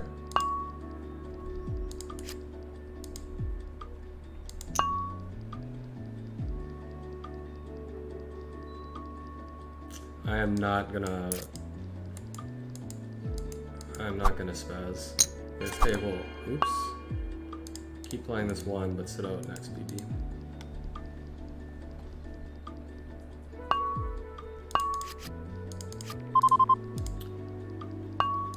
Oh, fuck. I should have at least limped in a splash pot. Oh well.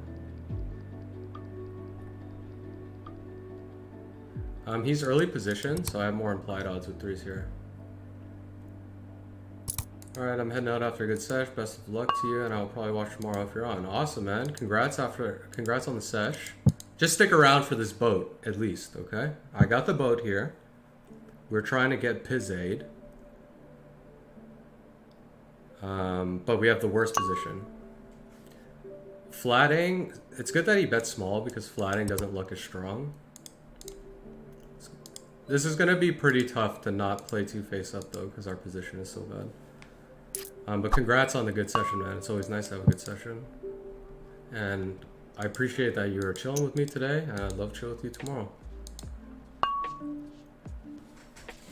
Okay. I think we can only call here because check raising is just way too goddamn strong. And now we have to rep a bluff like we missed. We have to rep a bluff, I think.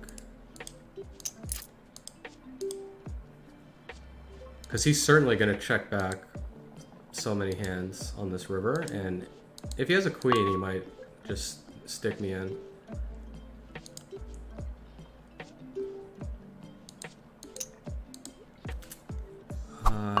There's no way.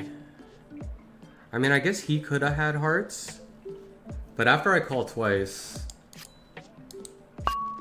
if he has hearts and I call twice, it's less likely that I have hearts. I don't know if I rep that. I feel like pot size bets feel stronger than overbets. So I probably want to overbet there. I also want to overbet there because I do bluff in that spot with overbets. So I need to make sure I have enough value hands. Alright, Lachode, you saw the hand. Thanks for sticking around, buddy. Thanks for tuning in. Appreciate you.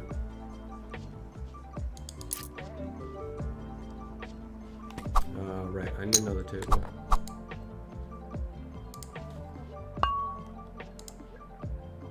$20.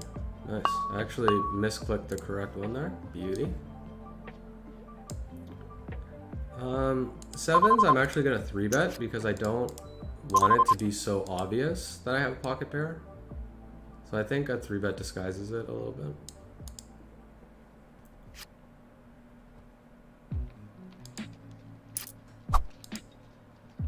And we flop a set, so the run good continues. Twitch chat is my fucking good luck charm. If I go to Vegas, I'm just gonna turn Twitch chat on in my pocket so you guys can chat with me. Ugh, nobody calls though. Here we flop an insane flop. We got the gutter. We got the straight flush draw. I feel like when he raises, he also has diamonds, which is bad for us.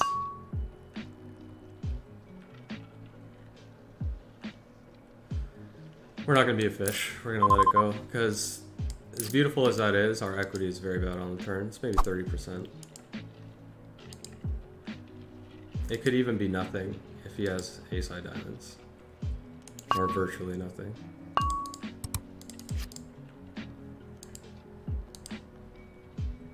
Okay, flop open-ender with middle pair. So we can lead with our strong hands here.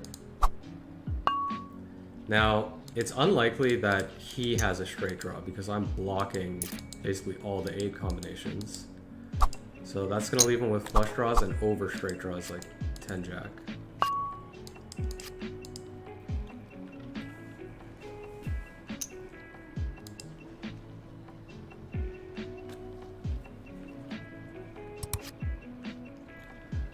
I'm gonna go for a squeeze here.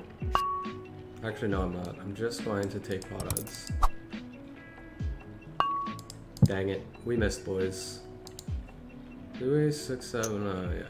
We can't do anything. We need at least one heart to do something here.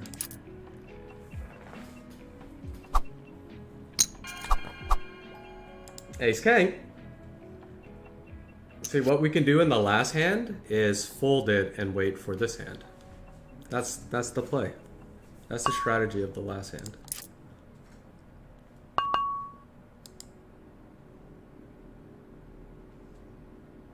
What do I want to do here? Let's just... The reason I'm doing this is because I want to make it look like I'm being crazy in the splash pot. When in fact I want to call.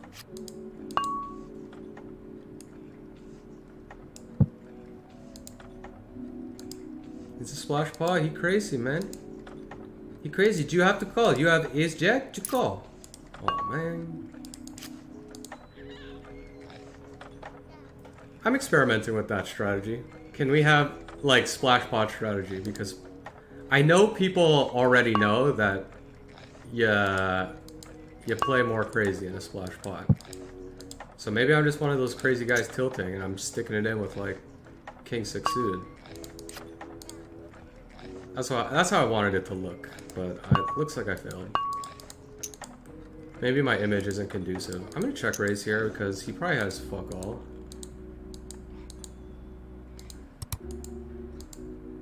And now we just spike top pair to go with our flush draw here, so we like.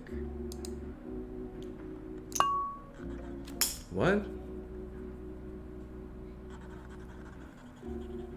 Does he have a better queen than me? Does he also have hearts? How many draws are here? Did any draws make it? There are a lot of draws, none of them made it. We have top pair. Fuck it, that's how you read hands. That's how you fucking read hands, boys. Hell yeah. Hell fucking yeah. You guys see that texture. You gotta see what are all the fucking draws that he could have. And there's a shitload of draws he could have had there.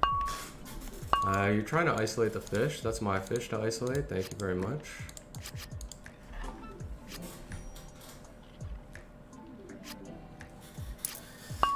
Ship it.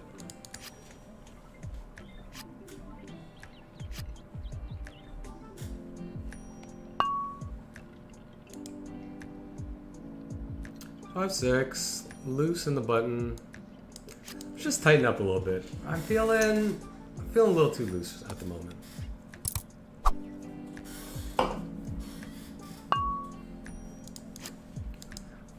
Although my image is showing, what is this, tight aggressive, loose, tight aggressive. So actually, I'm probably playing pretty tight, I guess.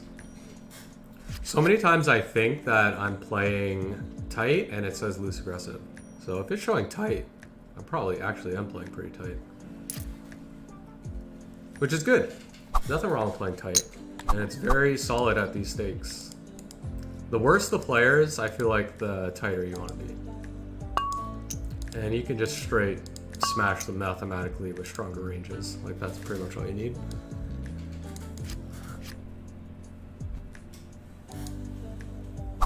Like if you're just always facing someone and your range is always stronger, you probably just print money. Especially if they don't know how to exploit you. They're just like, well, herp derp, let's gamble. Okay.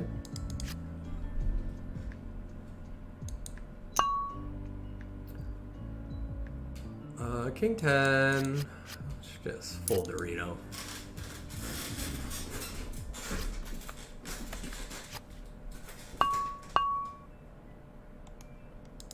Can definitely open Queen Jack in the hijack position.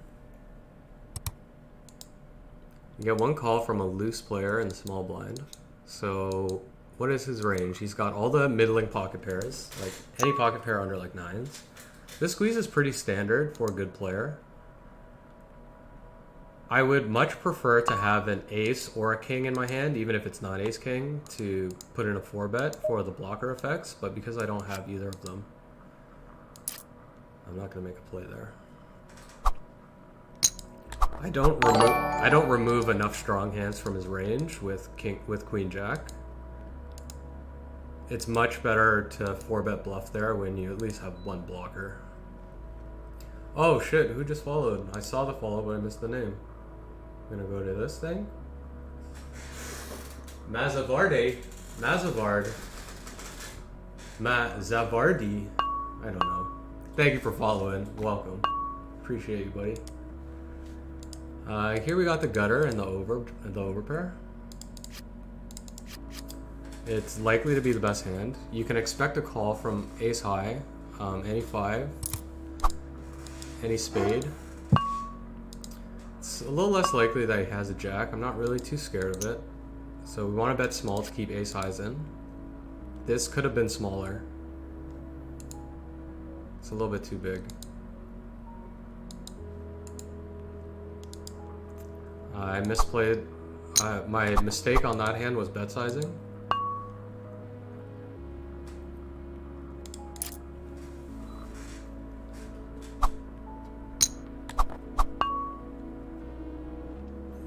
We have a very loose passive, which means he probably generally is not opening too much, and he's in early position, so we're probably quite dominated in a situation like that.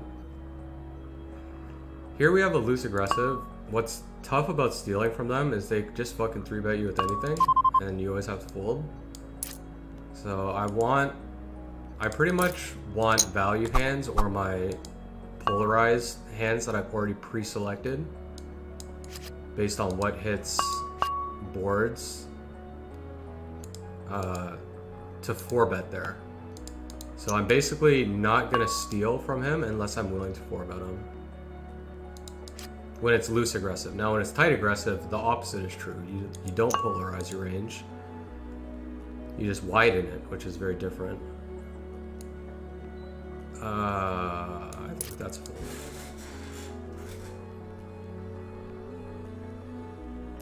But I'm also not sure how reliable these labels are. So, like, I don't know what VPIP, PFR, AF these labels correspond to. So it's hard to say. I don't have any reads on this guy. But I do have position. This might have been a tilty call.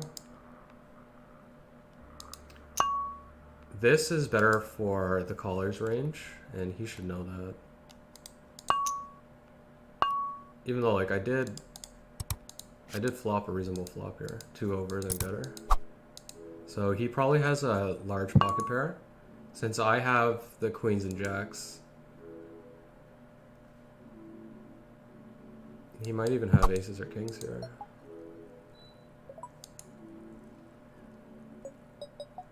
It would suck if he has ace king, because I could have gone off that hand. But I think it's more likely he has one of those pairs because of the hand that I'm holding. Fold. Splash pot, do I go after it? I don't think I can in this position with this hand.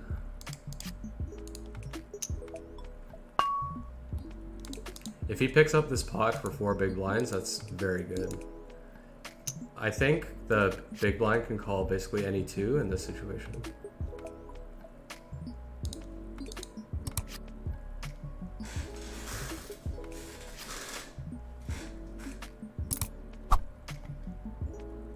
Two pair. That's good.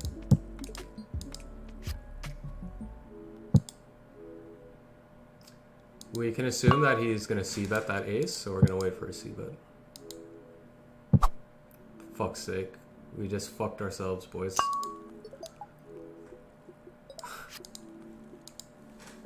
Oops. That's what sucks about being out of position to a fucking loose aggressive, man. You just have like no control over the pot. But I definitely could have played that better. I mean, I should have just...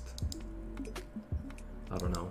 It's one reason why it's, I really want the hand histories, man, because I really like to go over my session and some of the hands. Like, I would have just marked that for review.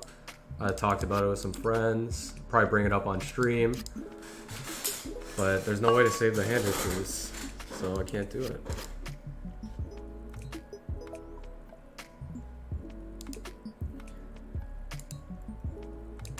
And streams are running pretty long. I feel like I'm gonna wrap it up pretty soon. How did the session go so far? Let's see.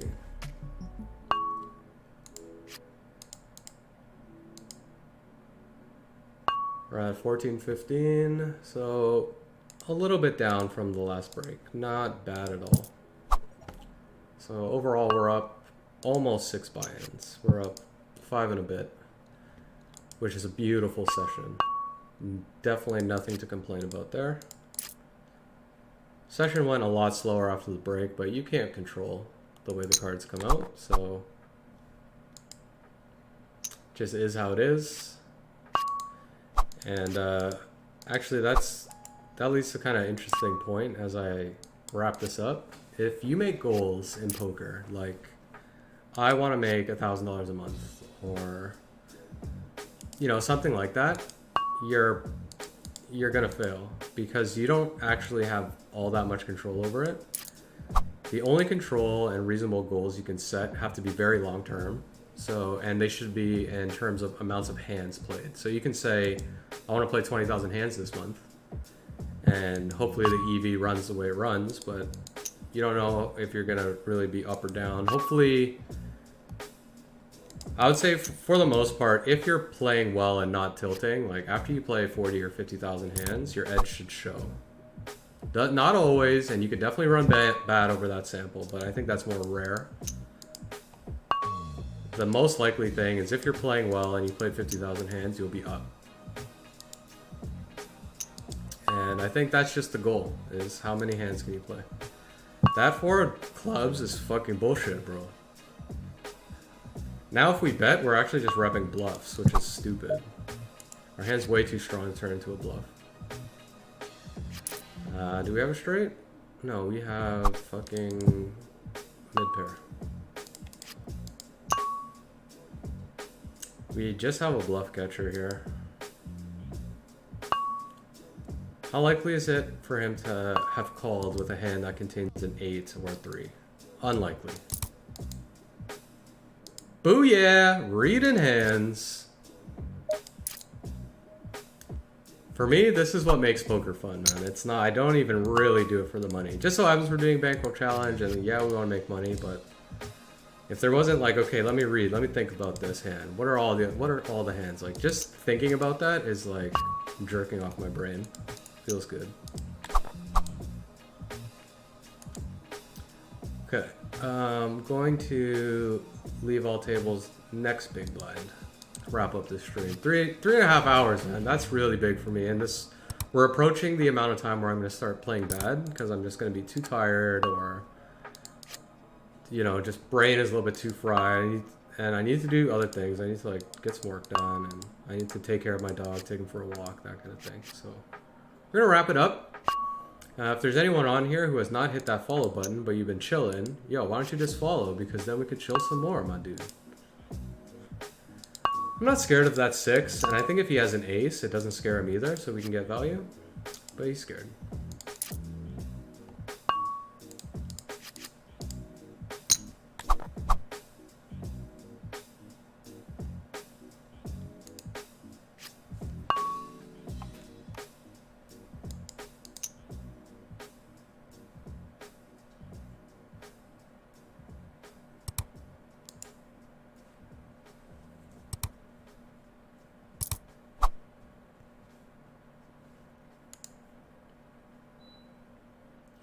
I also feel I'm getting a little hangry.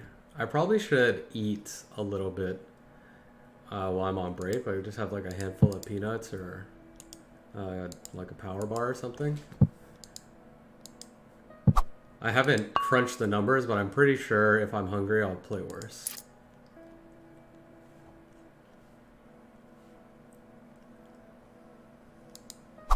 So it's interesting. I think this stream is gonna help me plug leaks about like going on massive monkey tilt, because I don't. That would be so embarrassing to like have that on the internet forever.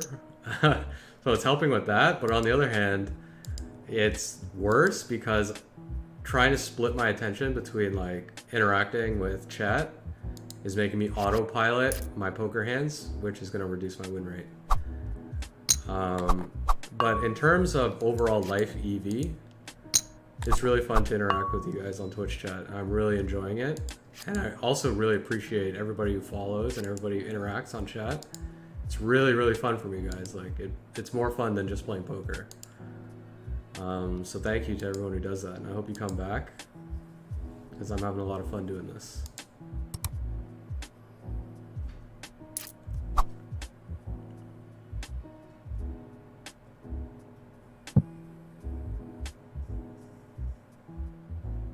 We're just playing out these last few hands. This is actually going to be the last hand here too. So as just a wrap up of the session, we're going to have a look at the old bankroll here. So it's either 417 or 1394. I think it's probably 417 in this instance, actually. I didn't lose another buy-in, right? Let's just give this a second.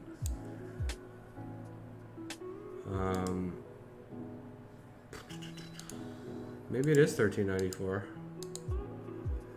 I don't remember losing another buy-in. Did I? Is there a big hand that I lost? Oh, 417, okay. It's definitely 417 now, it updated. It's just a little bit laggy. Okay, see, here's the bug.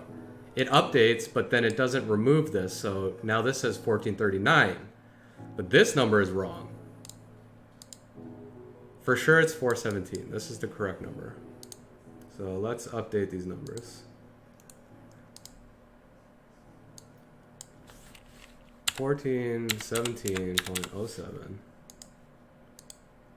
We are up 917.07. And this total session, oh shit. I'm so bad at this. I really got to come up with a system on how to like write this down, but I know for sure I was at 1303. I'm remembering it. Just so happens I remember that number, but I should have written it down. That is the correct play. Minus 1303. 114 is the session. 114. So very good session, almost 6 buy-ins. That's beautiful. And then we add that to the, I think we won 6 buy-ins yesterday too, or maybe 5. So that's beautiful 2-day session. Very run good. Should definitely not expect this to happen every day. That's another thing for you guys for tilt, because, oh man, we're just dishing out the advice today. So for example, this session, it's very easy to deceive yourself and be like, well, this is how it should always go because I'm a good player. But no, That's not at all how it goes. It went this well because we ran well and luck was on our side in this instance. And maybe our play, if we played well, which I don't think I played particularly well today, I played better yesterday. Maybe we can eke out 4 or 5% more than if just bots played out the equity or something. Or if you were in my exact shoes, but you're a little bit tilty, like maybe I only made 5 or 6% more. But at the end of the year, that's really going to add up. So I was not entitled to sessions like this, whether I played well or not. These hands just kind of play themselves. And it's very possible we have another session and it's losing, and it's not because I played poorly either. So you're not entitled to your wins. Be grateful when they happen and protect them. So when you're running bad, do not spew away these run good sessions because they don't come around all that often. So you really have to protect them when you're running bad and keep all your bets cheap and whatnot. So anyway, that's going to wrap it up for me. Thank you everybody for tuning in. This is so awesome. This is like my second quote unquote real stream, and I thought we had a respectable amount of viewers today and engagement with Twitch chat, which was awesome. So I loved it. Thank you guys so much. I hope to see you tomorrow at around 12 p.m. Eastern Standard Time, whatever the fuck time that is where you live. Thanks guys. Peace.